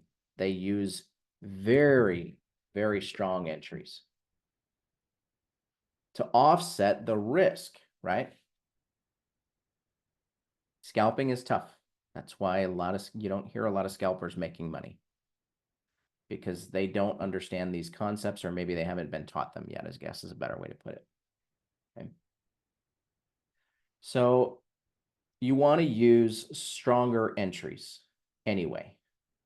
You want to use very strong entries. Why? Because you're using tighter stops. Tighter stops equals more stop outs. How do we fix this issue? Stronger entries. It's aggressive, right? So since it is aggressive, we should probably try to trade this with direction of the market. How many of you were in the trade room on Monday? Anybody here on the trade room on Monday? Anybody witness that debacle? I like to throw myself under the bus at times. Look, I was the one leading the trade room on Monday. Okay, I was the one trading it. I got annihilated. Just gonna call it like it is. I'm cut and dry. I don't have anything to hide, nor do I need to. Listen, I'm a damn good trader. I've gotten to that point through grit, through hard work, and through 16 years of studying my ass off. That's why I've gotten to where I am. Now, do I have bad days? Yes. Do I make mistakes? Of course. No one's perfect. So I lost. Okay. What was the problem? Why did I lose? That's the question. It's not that I lose. It's that how do I fix it? And can I fix it like that? That's the difference, right? That's where we need to get to. So what did I do? I traded aggressively, and I did not trade with the direction of the market. That was the biggest issue on Monday. Kept trying to fade the market because the levels are so good. My God, I got to trade these levels. They're so good. Because every other trade I was taking was win, win, win, win. You know what that does? That gives you a false sense of confidence and security to where you start getting too aggressive. So what did I do? I faded the market, tried to reverse the market, tried to catch the falling knife. And by the end of the day, they had to cut my hands off because there was nothing left of them. And they gave me scissors for hands. And now I'm Edward Scissorhands. Okay. Some of you are like, what the heck is Edward Scissorhands? Oh, come on. All right. So that's what happened on Monday. So what do we do to fix that? Well, we got to trade with the direction of the market. And when the market is moving in my direction, I need to let it run. Let it run, let it run. There you go. Sing the little song, even though it's let it go, but that's fine. Robert's still bleeding. I am still standing. Yeah. Another great song. That's one we can add to our list. You know, I cannot find our song list, our trade song list. I don't know where it is. And I'm pissed because there's so many great songs on that list that I was going to put together a playlist. And that's a good one. Still standing. That's a good one. Ah, man. Sure, I can show you Monday's trades. Absolutely. All right. So what do we do? If we're trading smaller bars, it's a more aggressive entry. You have to trade with the direction of the market. That's going to give you stronger entries and therefore fix the more stop outs. But you're also going to trade with bigger arm multiples. The reason is if you are trading for small arm multiples, you're not going to have good expectancy. Your expectancy is not going to be as strong. So what you're going to do is use very strong entries and you're going to let it run. And by doing that, you're going to give yourself more expectancy per trade. But I trade prop, but this, but this. I'm tired of the excuses. Everybody has an excuse on why they cannot trade it the right way. God's sake, just trade it the right way. I'm telling you, you will pass prop firms if you do it this way. And you manage risk, and you're not trying to pass the damn eval in one day. Listen to me on this, please. I'm begging you. All I'm trying to do is help you make more money. So, hear me on this. Trust me. But the trailing drawdowns. You know when the trailing drawdown matters? On the high watermark. Everybody's always afraid of, well, I'm in a trade and I was up and I didn't take profit and now I'm going to be in the drawdown and wham, wham, wham.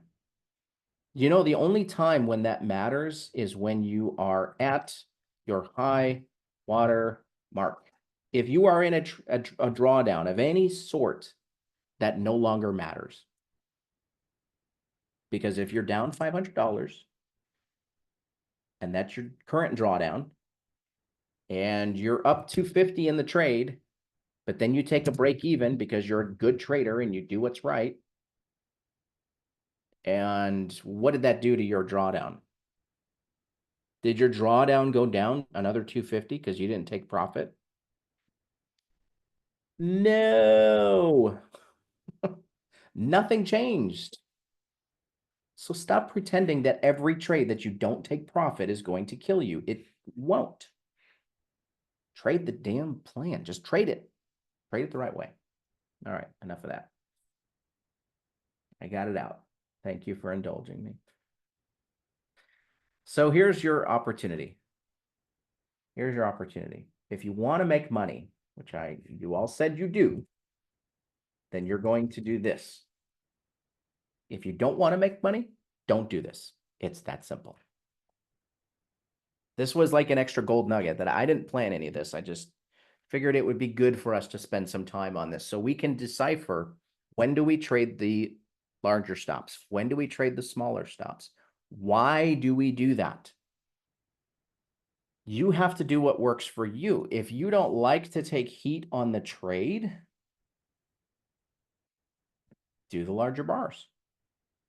But know that you have to accept the fact that if the trade is going your way, you need to move your stop quicker. If you're not willing to do that, smaller bars. Because you're going to hit targets faster, and that's going to allow you to move your stops because you've already hit a target, you've already scaled some profit, but you're going to have those trades that are just going to get up and go. So decide what works for you. As for me, that's me. That's the way I'm going to do it. Okay. What do you guys think? Good stuff? Pick something up, hopefully. Now, everybody go make money on your PAs, okay? Please. Okay, cool. So I'm going to go ahead and close this out. You guys got the notes, and we'll get you the recordings, obviously, too. All right, so we went over entry patterns. So what did we do here? Assuming we had our crystal ball and we were ready to rock and roll, then we got in here on a conservative. We just said, you know what? I believe in that level. I'm at a good spot. I'm like 10 ticks off of the level. I've got room to run. Where's my next strike price? It's right here at 27.50. I've got some room on this thing, right? If our target needs to be right here because we need to scale something at that next strike price, then our stop is going to go above the high. You know, I usually like to give it 10 ticks on gold. So it'd be 7.4. And that puts your stop right here. So that's a 1-to-1 trade. Nothing wrong with a 1-to-1 trade, right? That's exactly how we said to do it. Smaller our multiples, take the money, get out. Could you leave a runner on? Yes. I would argue that it's going to mess with your expectancy. Really? Yes, really. Been doing this a long time. I've traded everything. Hear me out on this. I've tested so many strategies and gotten so many different back tests, like it's insane.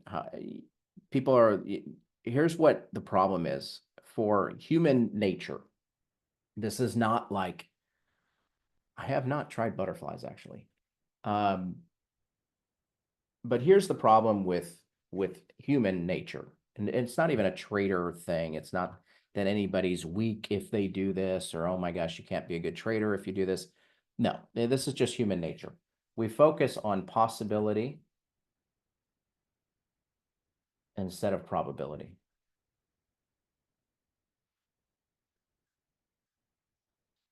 This equals gambling. This equals trading. This, you will make money like that. This usually looks like that. So which one do you want to be? Trade on probability. Test what works. Yes.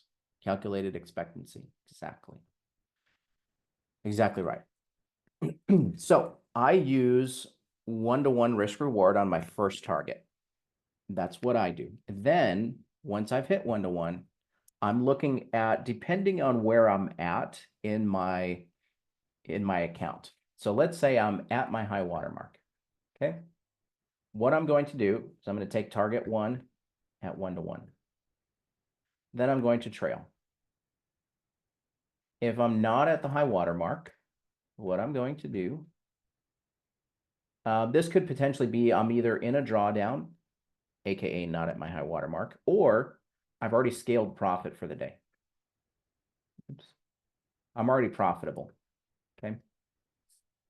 What I'm going to do in this case, T1, a 1-to-1, and then I'm going to take T2 at next level. So let's say, if we shorted here, then I'm going to take the 1-to-1 and then the next level. Now, if I was trading this, I would have gotten in here, right? So my target 1 would be there, target 2 would be here at the next strike level. Make sense?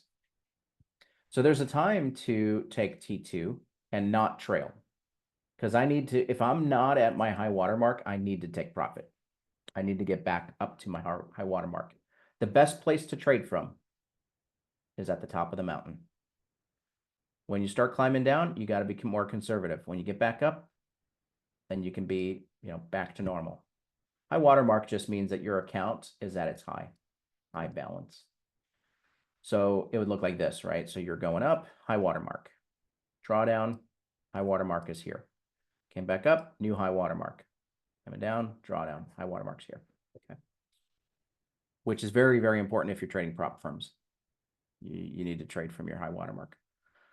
But if you're in a drawdown, trade out of a drawdown. There's rules and ways to do that. So, cool. So that's kind of my approach. I think if I have profit scaled, my biggest approach is just not giving back the profit. So I'll make sure to take some profit at T1, go to break even.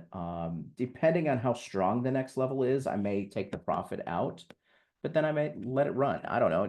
It depends. You kind of have more flexibility when you're trading from, I've already made money today, right? So there's some flexibility there. But anyway, those are the approaches for entry patterns. And we covered some good stuff there. That was fun. All right, so where are we? Let's put some trades on and we'll do some trading now. We've got a little bit of time left and see if we can grab some trades. Let's go in and look at what RTY did.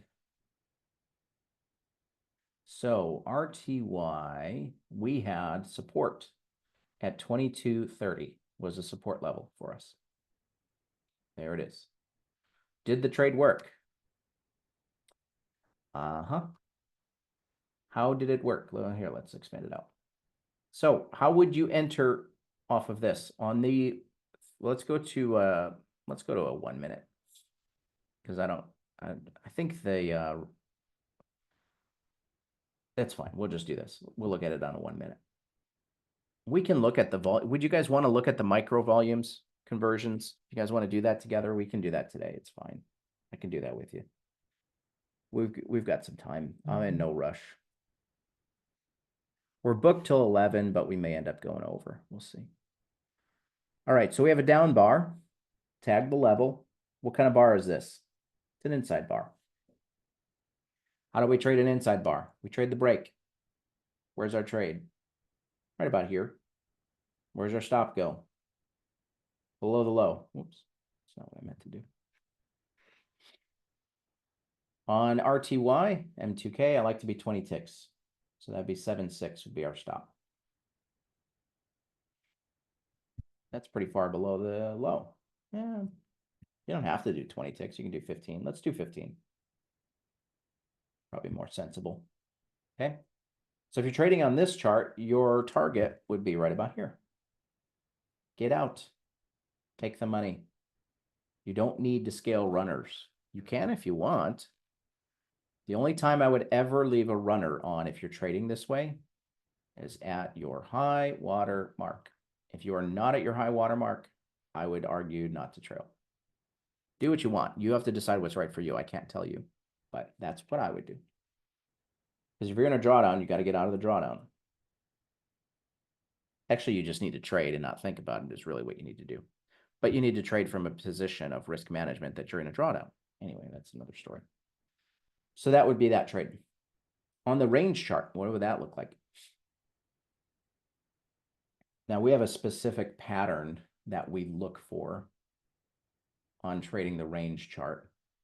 I don't want to go into it today because I've already gone over a lot and I don't want your brain to completely fry today. We'll save that for tomorrow. There was no pattern on this for me, so I literally would not have taken this trade. So there you go. Rules are rules and don't break them if you want to make money. So I would not have taken this trade on the range chart because I didn't get the pattern I was looking for. But if I had, the entry would be right at the bar close, right here. Stop goes 15 ticks below. Why 15 ticks? Because that's the range bar I'm using. And this was 9.6. So we'd go 8.6 and 7. What would that be? 7.681. My draw tools are kind of freaking out a little bit, which is why I'm doing it this way, old school. And then target 1 is going to be 1-to-1. Where does my next target go? It's going to go to the next strike level. So if I'm at 20.38, I've got a little bit of resistance at 22.40. So I'm going to front run it by a few ticks, and that would be target 2. So as soon as I hit target 1, we move to break even, and now I'm waiting for target 2. There you go. Or I could trail. I can trail the stops. I would not look to trail too aggressively though. Coming up, there's a couple ways you can trail. You can trade the lows of the candles, or you could trade the EMA crossovers. So if it crosses back under, I'm out. You have to decide what works for you there too. For me, I would look at probably just getting out in this case because the market's oscillating, not trending. So because of that, I'm probably getting out here, which is another factor.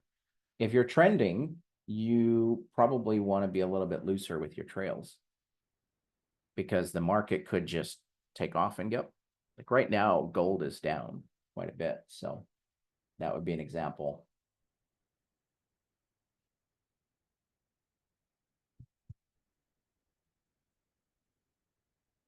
Not even on a boss reversal. Yeah, no. One pattern, stick to that. When I, see what the results are for that, then I can complicate things. CL going into 70.50. Let's check it out. What direction is our market going right now? Market's going down. Our EMAs are down. They are sloping down. All the EMAs are aligned. We're coming back into major support from over here. Let me add a couple days on here. Let's go 5 days.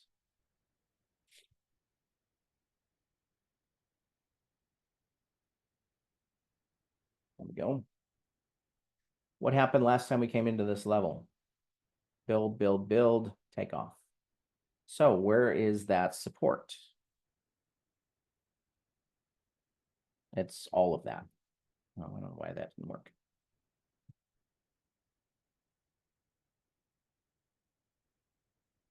There we go.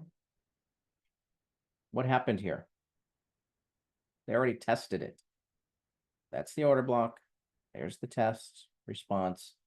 They're coming through. They're likely to sweep this low.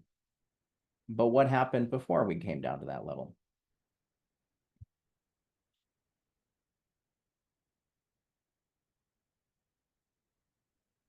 That level's already been tested too.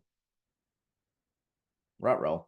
So we're trading in a downward market, bearish aligned, and we're coming into a level that's already been tested in a support zone that's already been tested in a bearish market. So should we fade the market with a range chart? No. Why? It's too aggressive. Should we look at potentially trading it on a volume chart? We could trade it with the volume. Let me go into Ninja and I'm going to grab the conversions. We have a tool that we use to convert the charts. So let me work on that. Let's go to MNQ first. Put it on a 1 minute, 500 days.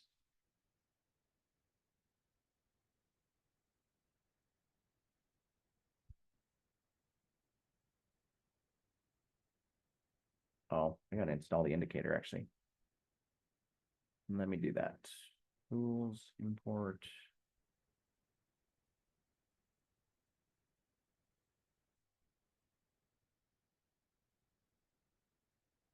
There it goes. Let's see.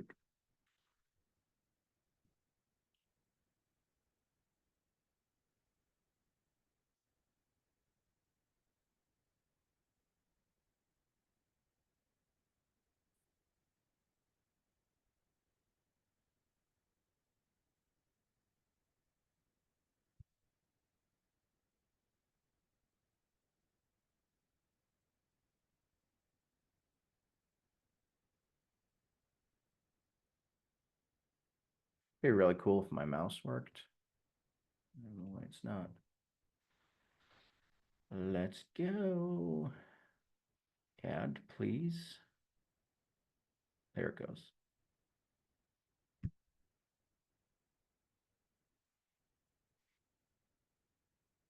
All right, so I'm going to take some notes and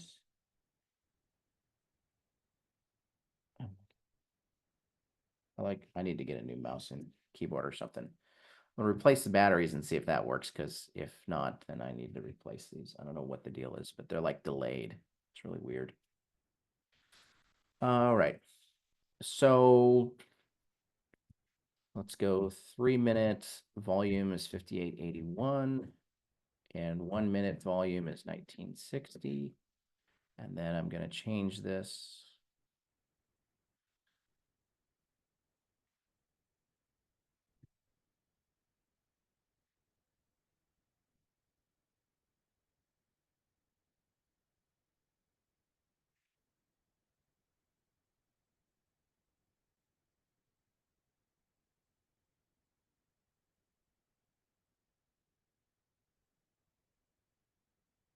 Yeah. So I'm going to say 6,000 is the volume on a 3 minute. And 2,000 is the volume on a 1 minute on MNQ. Let's go to MCL.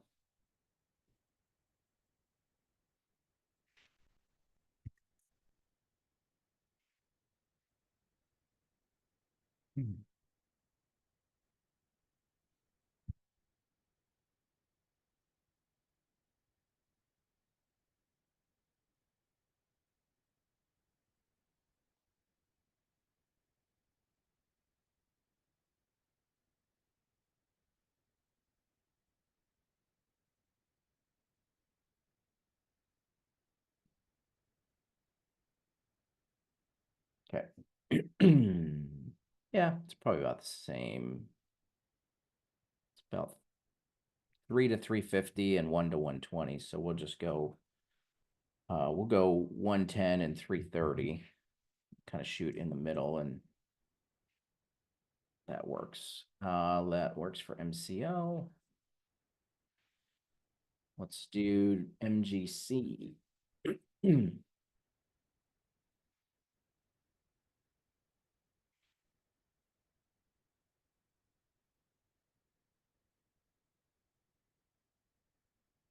Let's see what soy's coming into that 1010 right here. Deep pullback. Could be a nice reaction there, actually. All right, GC.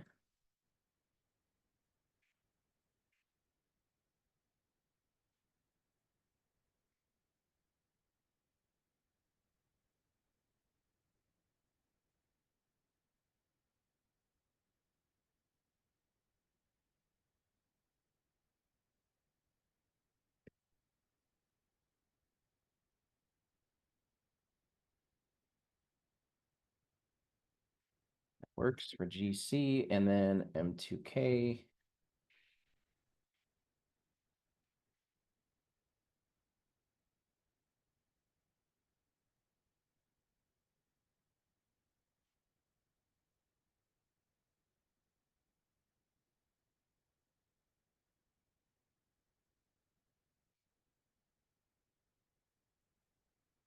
It is kind of interesting that it's the same as MGC. All right, let's go up.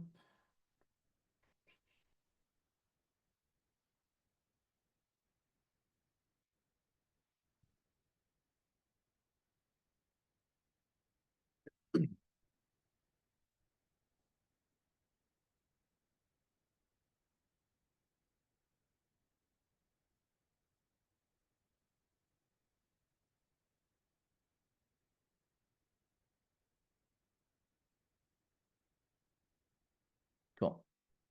Yeah, so we're going to use these numbers for M2K, MGC, MCL, and then this will be for MNQ.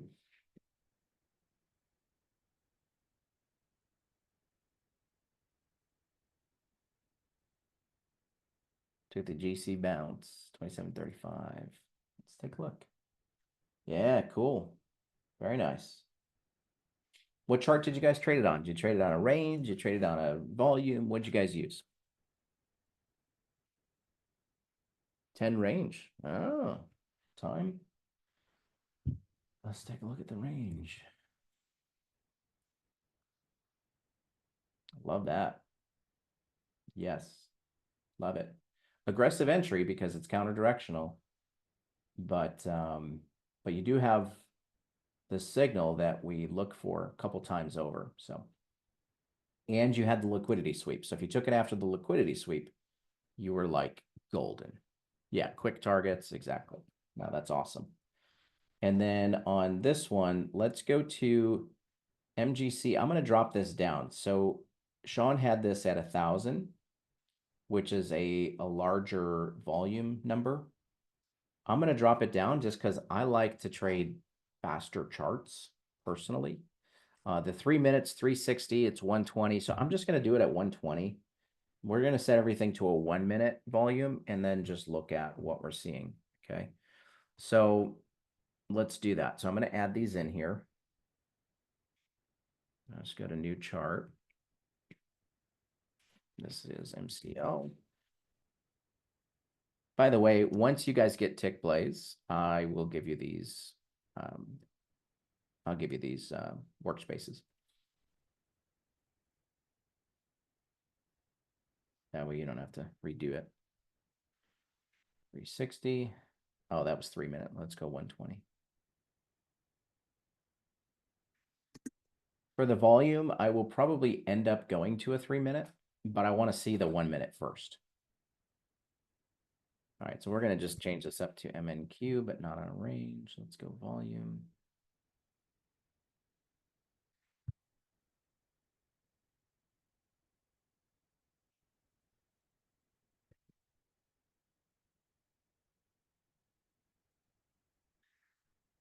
Okie doke. MNQ 1 minute was 2,000. And I think we had this one at 10,000. So that's about a 15-minute bar, really, potentially. Okay, there's our volume. And then one more.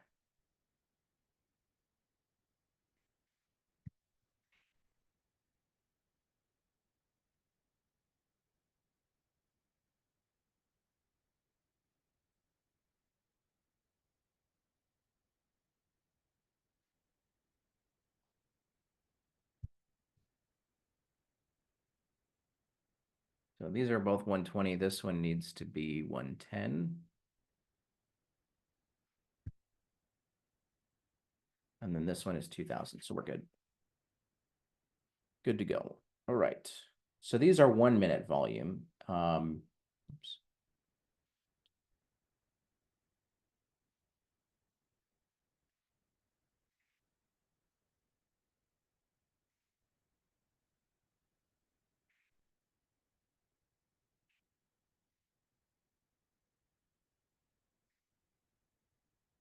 Cool. Bear with me. I'm just going to do a couple housekeeping things on the workspace here, and then I'm going to save this. And then we can take a look and go shopping for some trades here. We'll have time to trade tomorrow too, so don't worry.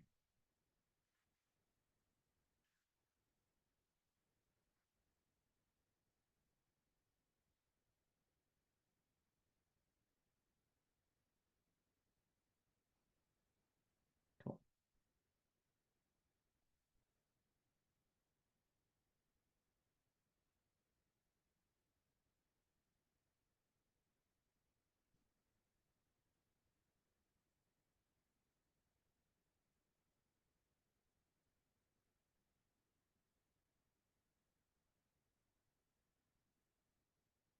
Okay, that is good to go.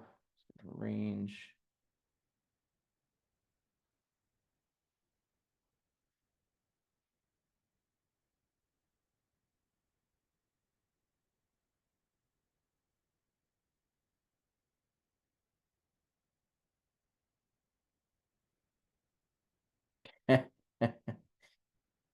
If you're trading the smaller charts, leave a runner. That's why you're getting in earlier. It's to maximize your opportunity on our multiples.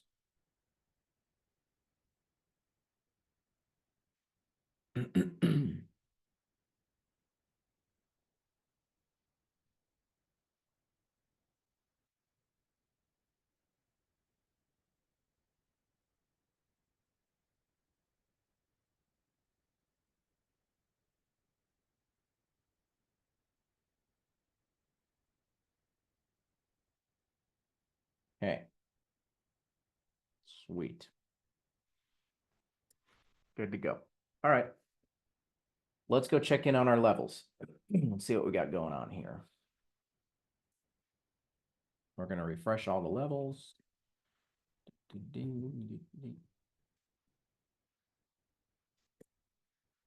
Okay, so I got to do the thing again.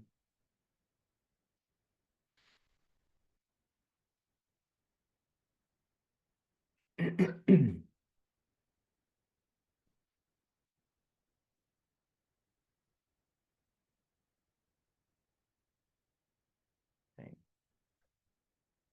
Rats.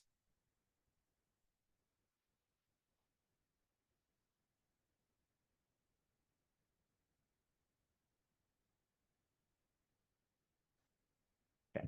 Gold, crude.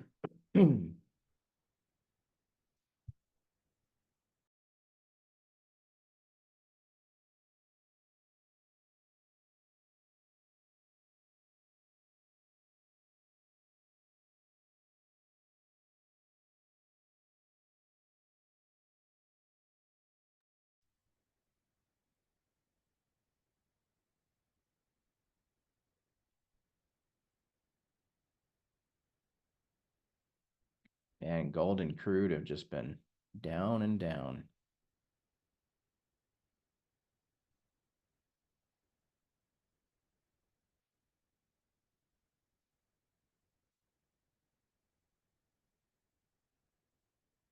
Oh, that's awesome. Thank you, Goose. Very nice. Thank you for sharing that. That's cool. I'm glad to hear that. Good stuff. All right, so let's check out RTY. What do we got? RTY, we've still got support at 30, 25, and 20. We've got resistance potentially at 40. Still the same, it's still kind of hovering in between these. And interesting that it just deleted everything.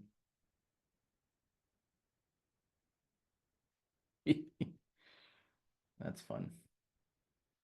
Let's see on CL. Let's go to CL. We've got 0.5, 0.3, and 70. So these are really starting to kick in here. Let's go check them out. You notice here how this changed. Look at how much put action started coming in at these levels on the downside. Trying to bring that market back up. They're going to have a hard time. They're going to have a hard time because the pain point is lower down here. And these are all puts. They're going to, I'm anticipating, I don't like to use expect. that these are going to get blown through. Very sharp down move. A lot of push going down. And but we do have levels. Okay, we've got 50, 30, and 70. 70 even. We've got a level here at 30. We'll see what they want to do around here, but these are still sloped pretty far down. So I'd be looking to get short on the other side of this. Assuming we can get down to 70, come back to 50, that would be a great trade to go short. So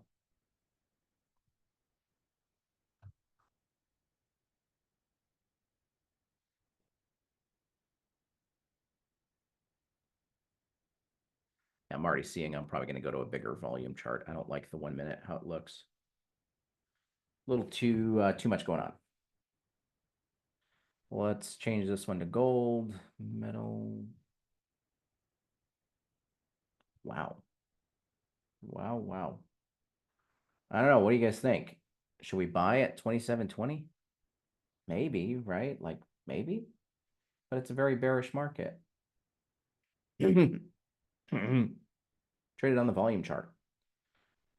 More conservative entry, but you could fade it with the conservative entry. So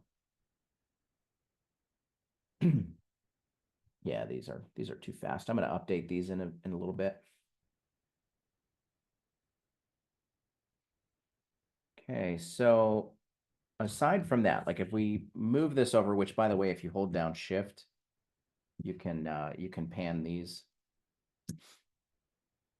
We're at 2740 is our level right now. So we've got 45 and 50 are pretty decent size resistance for us at this point. And definitely interested in shorting at those levels. 55, 60 are still strong. So they're shorting all the way. We've got 40 that's getting blown through. And then, 35, 30, 25, there's support. I'm trying to keep the market inside, but that 30 level was nice. 35, very strong reaction, even though it's less. So if this is, this is on, this bumped over. Let me make sure these are right. Yeah, that one's right. Yeah, when we went to gold, it didn't give us the right one, but that's okay. Yeah, they're pretty much the same. So 35 was stronger than 30, but we had that kind of reaction off of 35. So what would we expect off of 30? We'd expect a pretty solid reaction based on what happened at 35. So, I mean, shorts are definitely in play, but if you're coming into, I wouldn't trade 35 again for support. I would wait till you get down to 30 at this point because you already traded 35. We don't want to do the same thing twice. Okay. So we'll leave this parked here.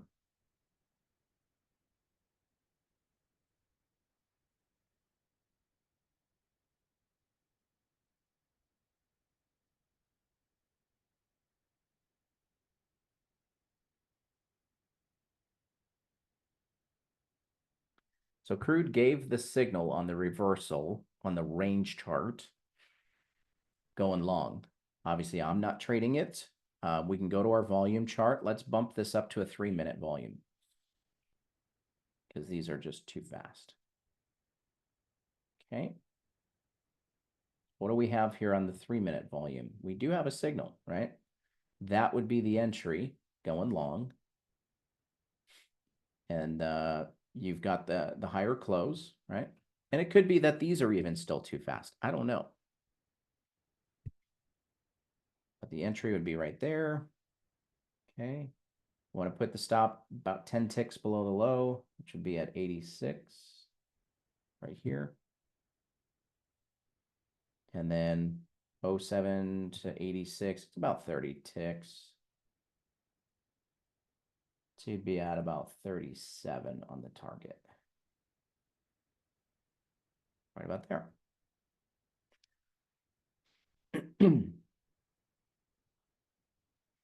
Yeah, you could wait for the sweep or the retest. At this point, we've broken through the bullish candle, which is kind of a like a change of character is what they call it. But you could look to enter on that. We can go. Yeah, it's about 30 ticks.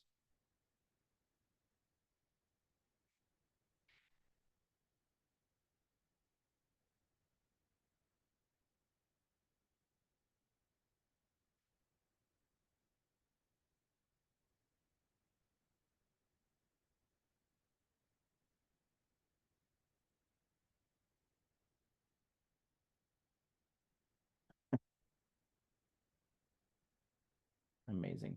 Oh, is it intraday? Thank you.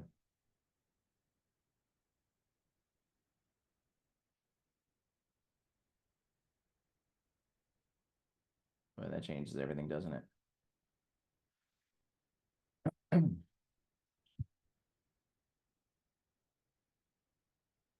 RMG crude. A little bit of support at 70. The bigger level 69.5 for sure, but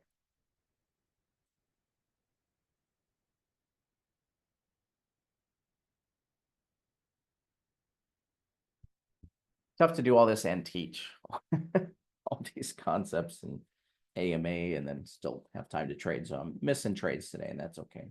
Tomorrow we'll be more focused on trading because we've covered everything from a learning perspective. So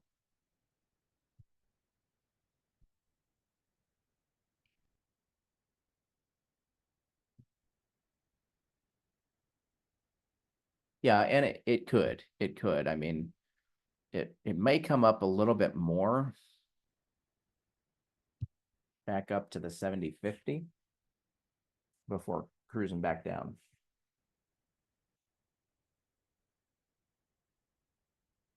Yeah, GC coming into 27.45. Let's check it out on here. All right. What do we got at 27.45? Not a much. 50 looks better, but we're bearish. What do we do in bearish conditions? Short.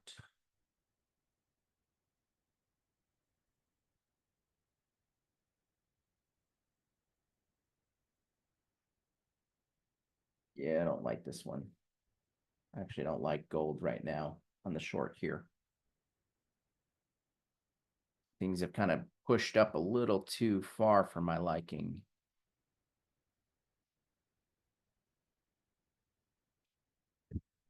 Yeah, easy trade on crude, that's for sure. Let's see what this looks like on a 5-minute. 550. I mean, it's about the same across the board. The 3-minute actually looks pretty good. Why?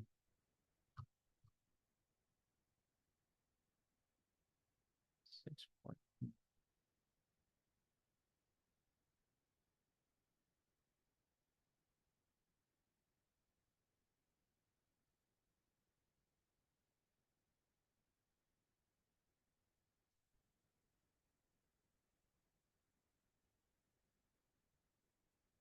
It's funny that the 5 times conversion is actually closer to the 3-minute.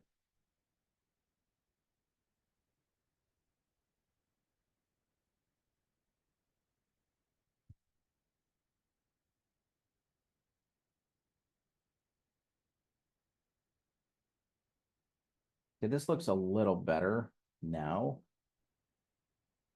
We had the sweep. Didn't get what we were looking for yet. Nope. Coming into this zone here.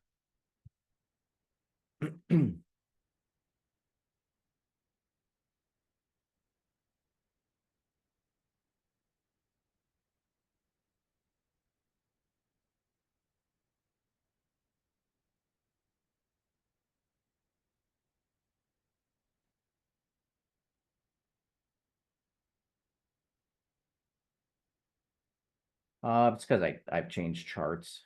It's on this one. I don't have it set to draw on all charts right now because there's a little bug in there that they've fixed. I haven't updated yet. So I like these bookends for RTY. I don't see any reason to trade in between those levels. MNQ came down to that 300, man, it just tagged it and took off. Look at that.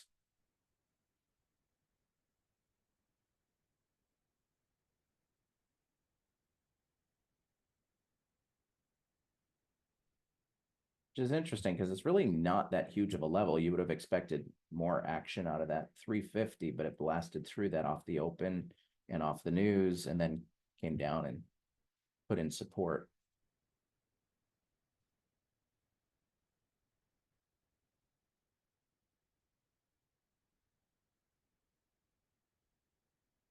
So here's the real question is, is there opportunity to take profit on this? Because you wouldn't have gotten in right at the close. You would have waited for a break of probably this high because this closed at its high. So there's really no pullback until, maybe once you got that pullback, you could enter on the high break right here at about 11. Stop goes at 86. That's going to put it at 1425 ticks. That's a pretty decent entry, 25 ticks. So that would put you at 36 on the target. So you would have had to bail on this trade on this chart. Let's go back to the 330 and see what that looks like. Oh, that didn't work. Fun fact, you can't hit enter and it doesn't update if you hit enter. This one, entry. What the heck? There we go. Entry would have been a little bit lower at that 07. You could have gotten right in, and that would have given a target on that. So we'll leave it on the 3-minute and see how that goes. Let's change this one to 6,000 then. Such a habit of hitting enter. Okay.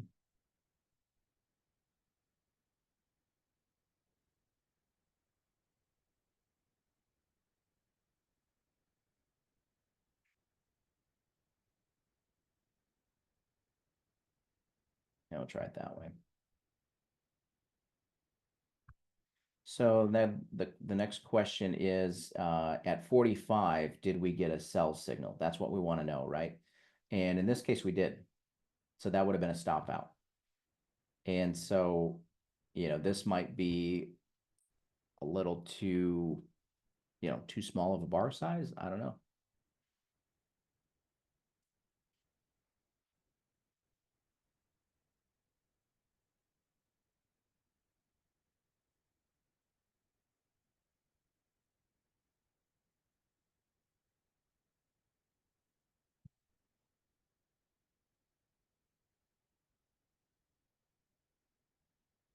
Yeah, that 07 matched the range, huh?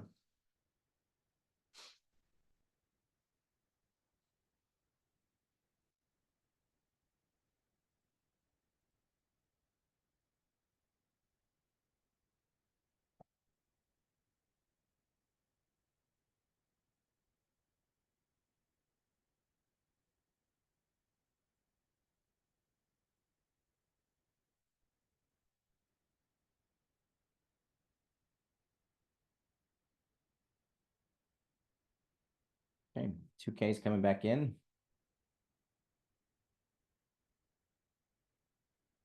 Let's see, are they going to break? Keep going. Are they going to stall out? I'd love to see a sweep down in here first. Let's see if they want to fake the breakout.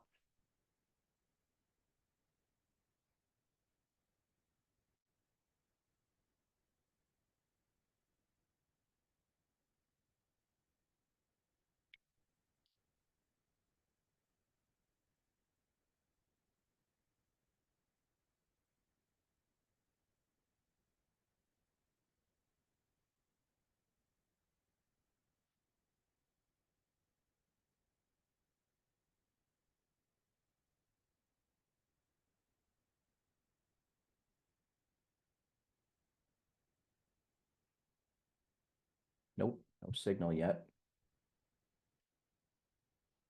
See if they come down and sweep it one more time.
Finally got a gold sell signal here. Look at trading short here on a limit. Come on. There it goes. Get up a little bit.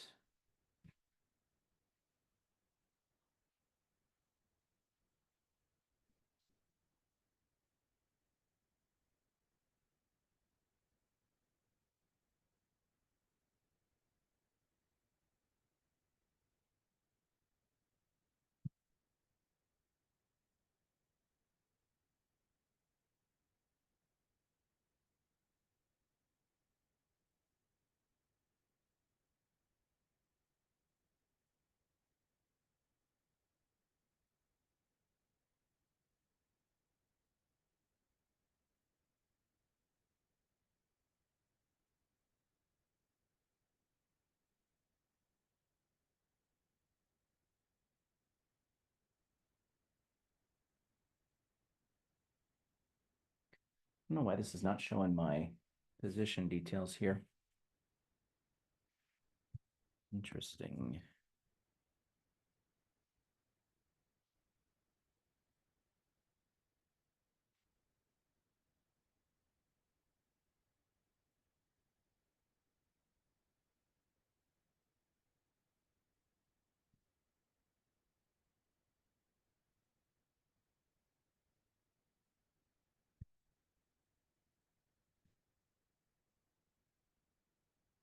Still no signal on RTY.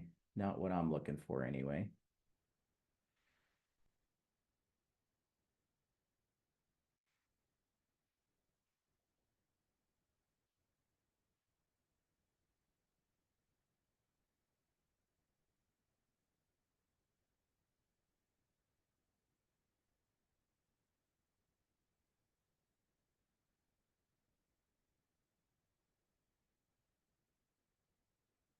Pretty heavy congestion zone right there at the 45. We just need them to break the lows.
It should be private, I thought.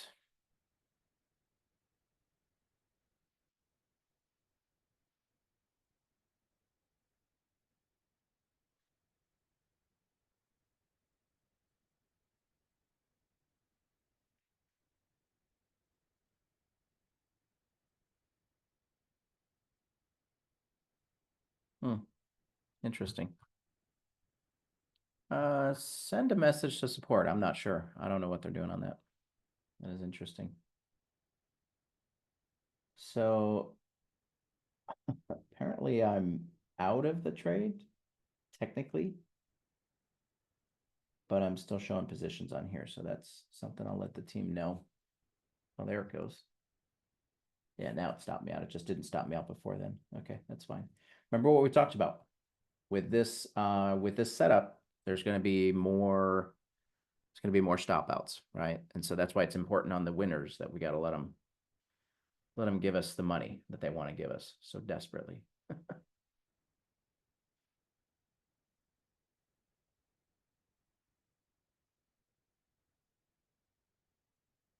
No, you're probably right, Anthony, I'm sure.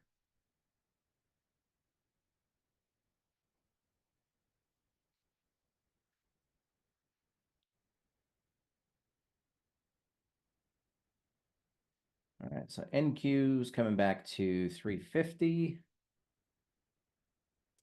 Personally, it's kind of stuck in the middle of what it's been doing on the day. We might want to see it come up a little higher in the range before we try to short it.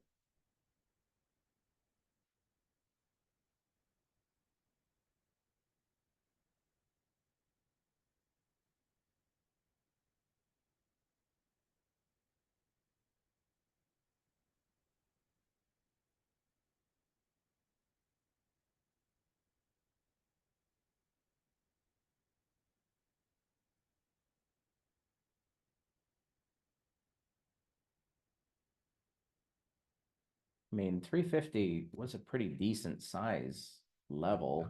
The 400 is stronger, obviously, but it was pretty strong in there.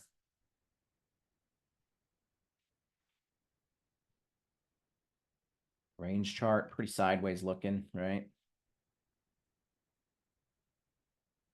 No, I wouldn't at this point on crude. I'd be waiting for a short off the 50.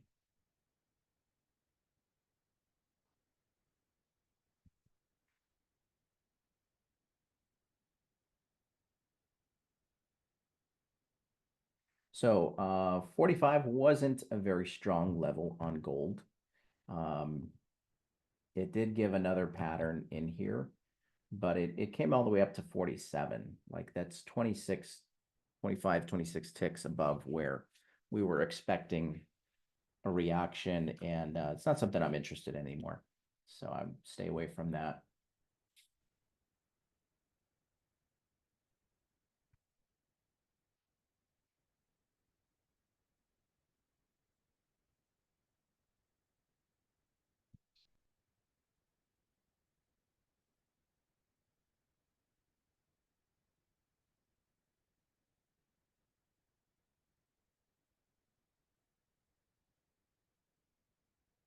Time of day has a lot to do with it.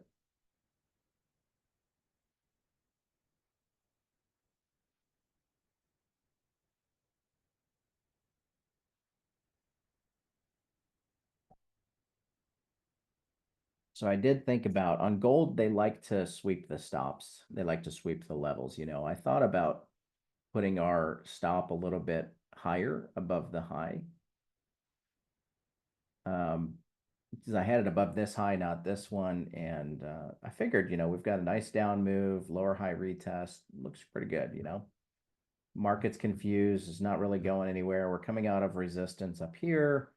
Looked good. It just didn't work. And they swept it, took out the stop by 1 tick and 2 ticks, I guess. Brought it back in. We'll see if they got enough momentum to bring it down. It seems like these dips are holding on the long side. So seems like they're trying to push through and get back up higher, but that's all right. You never know which ones are going to work, and you just trade the plan.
Yeah, that would have been a winner had we traded it on the volume chart.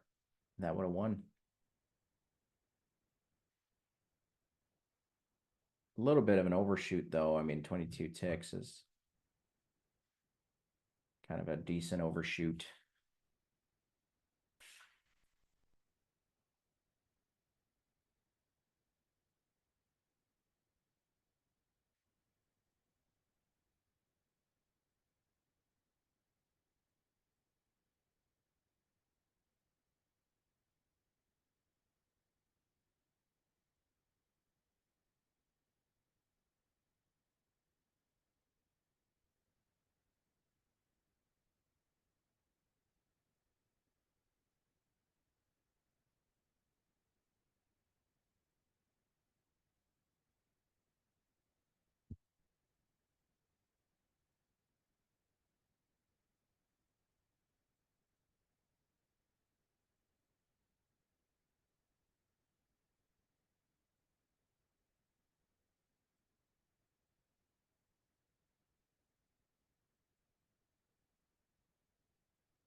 So this is the level that I really want on MNQ.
Yeah, things have slowed down quite a bit.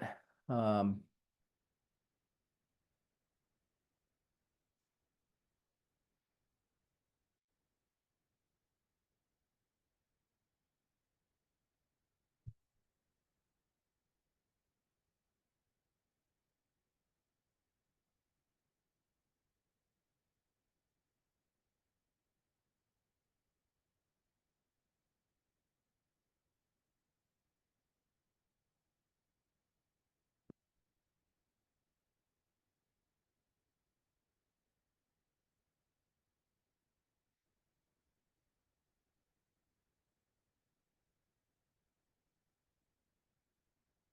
yeah, we don't really have anything.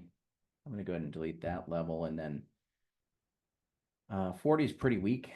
The next level really is 35,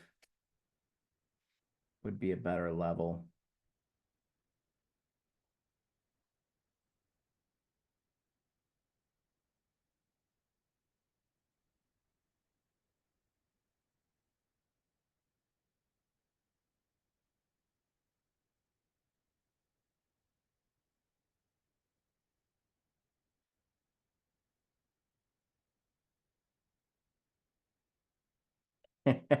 Yeah, I saw that too. Uh, and that's something like, oh, well, Just go ahead and hand him the Super Bowl trophy.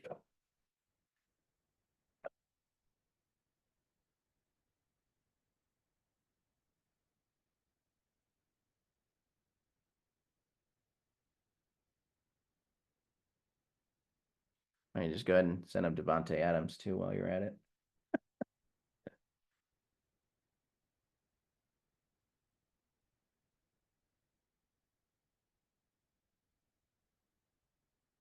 Yeah. Jets need a defibrillator.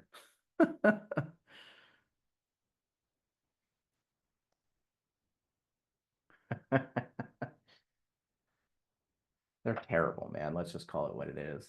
They're awful. And I gotta be honest. I'm loving it. Oh yeah, poor Rogers. Yeah. Oh yeah, poor Rogers. Poor baby. I'm loving every minute of seeing him choke. No offense to anybody who loves him, but I'm not one of those people, clearly. But it's also because I'm a Bears fan, so of course, yeah. But he's easy to not like, though. Can we just call it what it is? He's easy to not like. Like it's hard to hate on Peyton Manning, for example.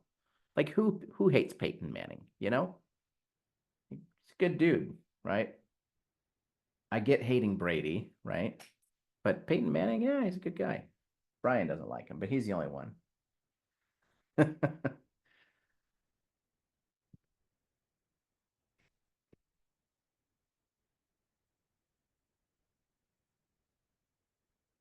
Yeah, Montana. It's definitely an argument to be made for that.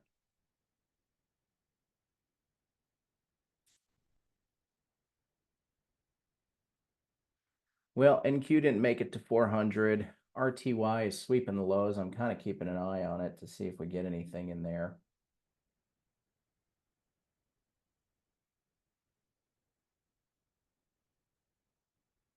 I think all three of those that you just mentioned get beat out by Brady and Manning. I think so.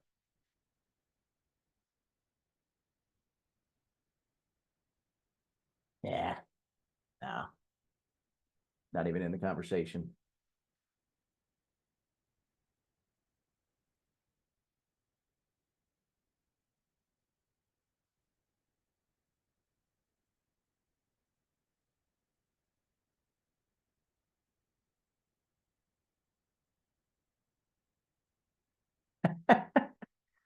Yeah, I know all of them. But Drew Bledsoe, that's the one. Troy Aikman.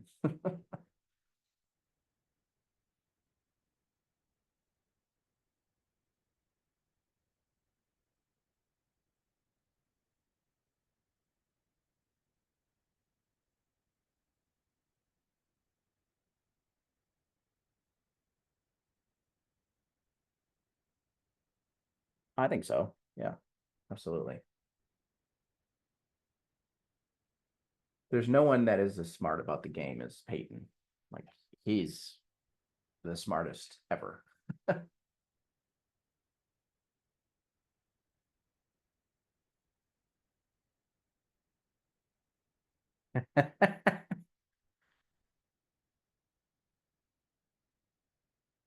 Hey, there you go.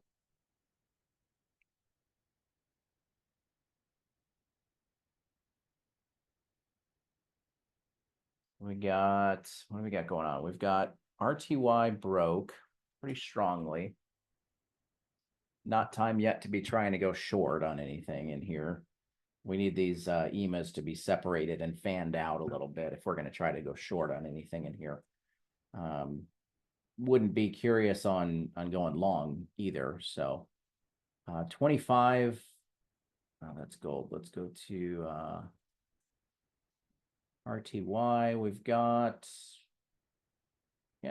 some decent support at 25. We may get something at that level.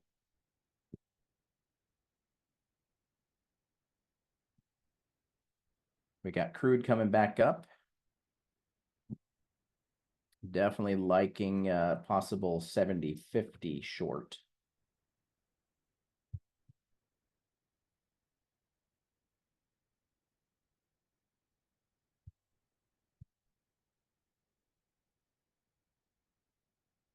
got it 70-30. Really nothing at 70-30, so I'd be looking for 50.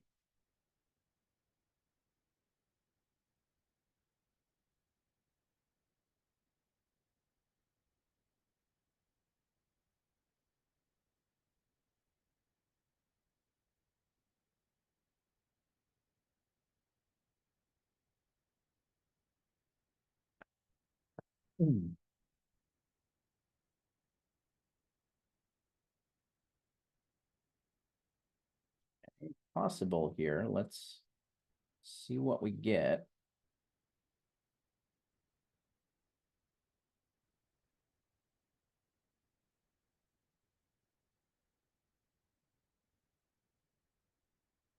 If we can get one more before we close it up. I am going to close it up soon here, though.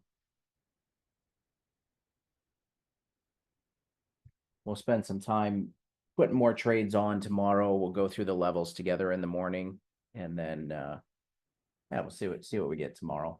Should be some good opportunities out there. End of the week, so we've got weekly expirations and then daily expirations as well.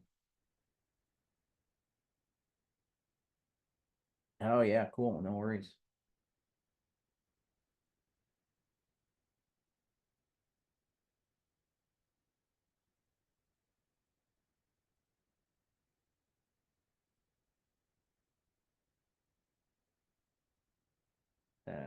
Nope, not yet. Not yet. Not the signal I'm looking for. Let's go to the volume chart.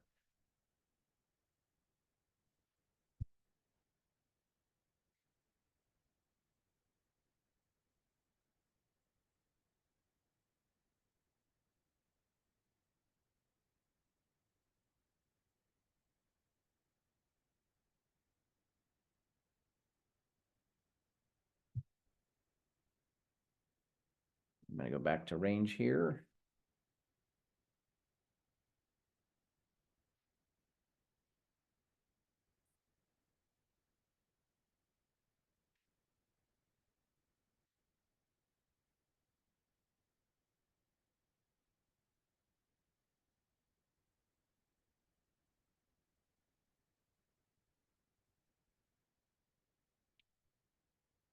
Go check in on gold. It was nice enough of them to take out our stops and then cruise back down. That was nice. Always like seeing that.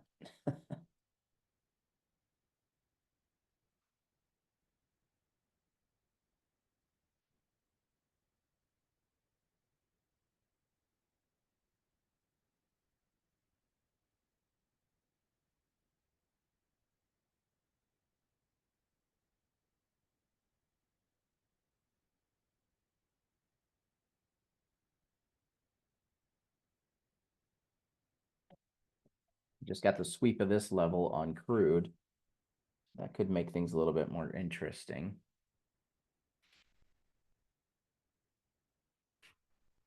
Go to the 3-minute for a second. I want to see something.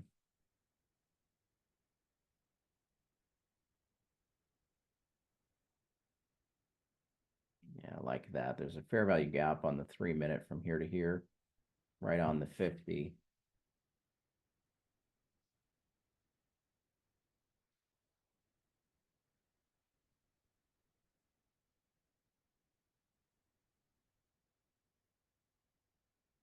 Kind of in between these levels, but I still like a possible short here.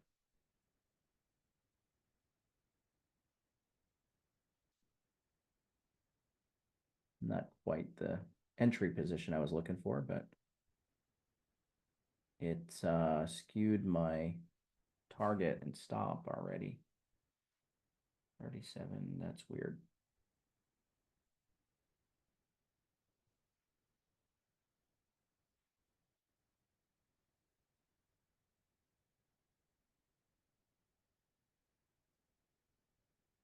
Yeah, I know, but it blasted through them and then came back up to tag. So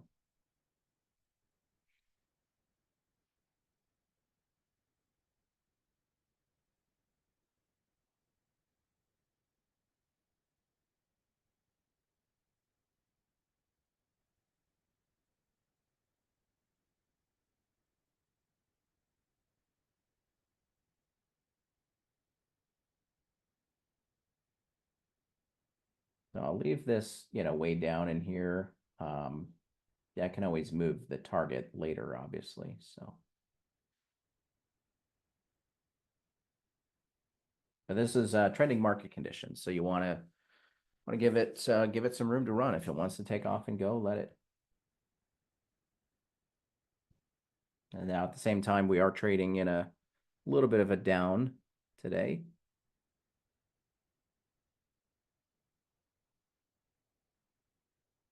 We had that lovely stop out on gold. So we don't want to get too aggressive.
Boy, look at it go. And it's really moving.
So looking at crude, we look at where our next major support levels are. We've got some support at 70. 69.5 is really where the bulk of the support is. We'll see what they want to do down here at the lows if they've got enough. At this point, our stop's at break even, and I would just let it run. If it's gonna go, let it go. And I wouldn't be too tight on my trail stop on this one because it's gonna catch some support down in here more than likely, right? And yeah, you got another short at 45 on gold. That's good.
Yep, we got the break even on the rest, so that one's done. So cool. So a couple trades we got to see, a couple things, and we'll come back tomorrow and do some more. We've got this 25 level on M2K. Take a look at something in here.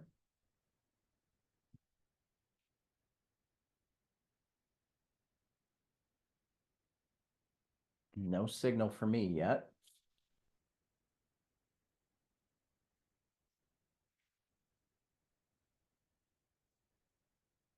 If we get this one in the next bar or two, then we'll take it. Otherwise, we'll wrap up and call it a day.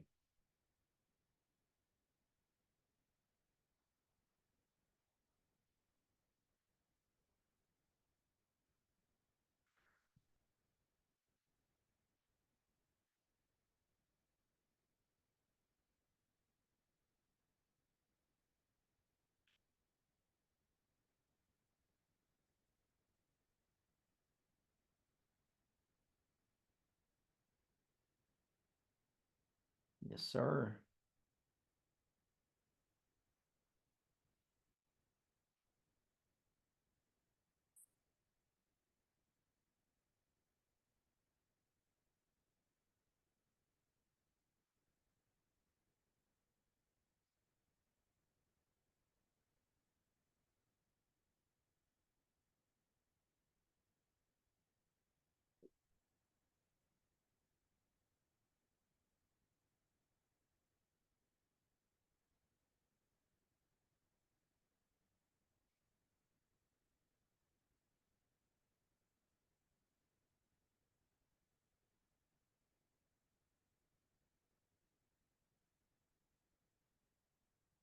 Yeah, sounds good. Of course, guys. Yeah, got you covered.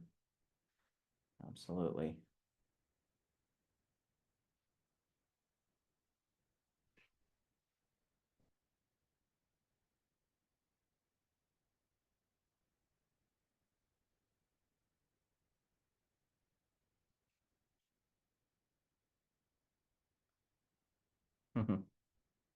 There you go, TJ.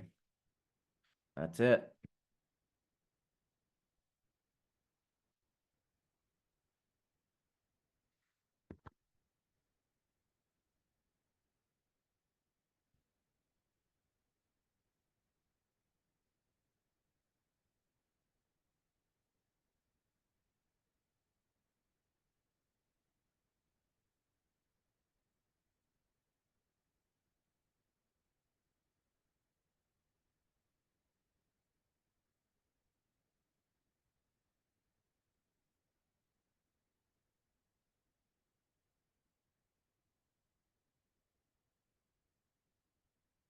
Yeah, YM does.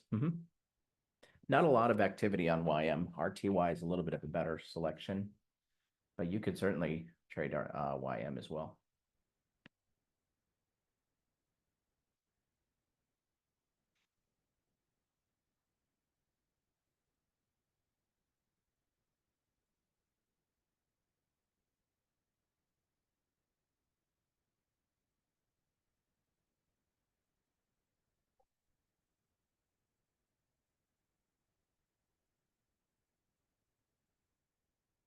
Interesting. They might have crossed over to the next day. That could be. Seems kind of early for that though, but I don't know. Cool. All right, guys. I'm gonna go ahead and call it a day. And maybe call it a day. Hang on. Can you guys tell me on this range bar if the volume was higher or lower than the previous bar? I can't see it in TradingView for some reason.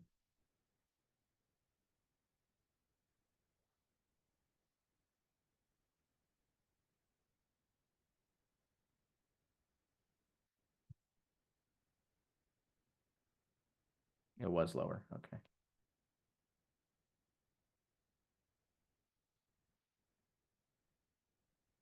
Hmm.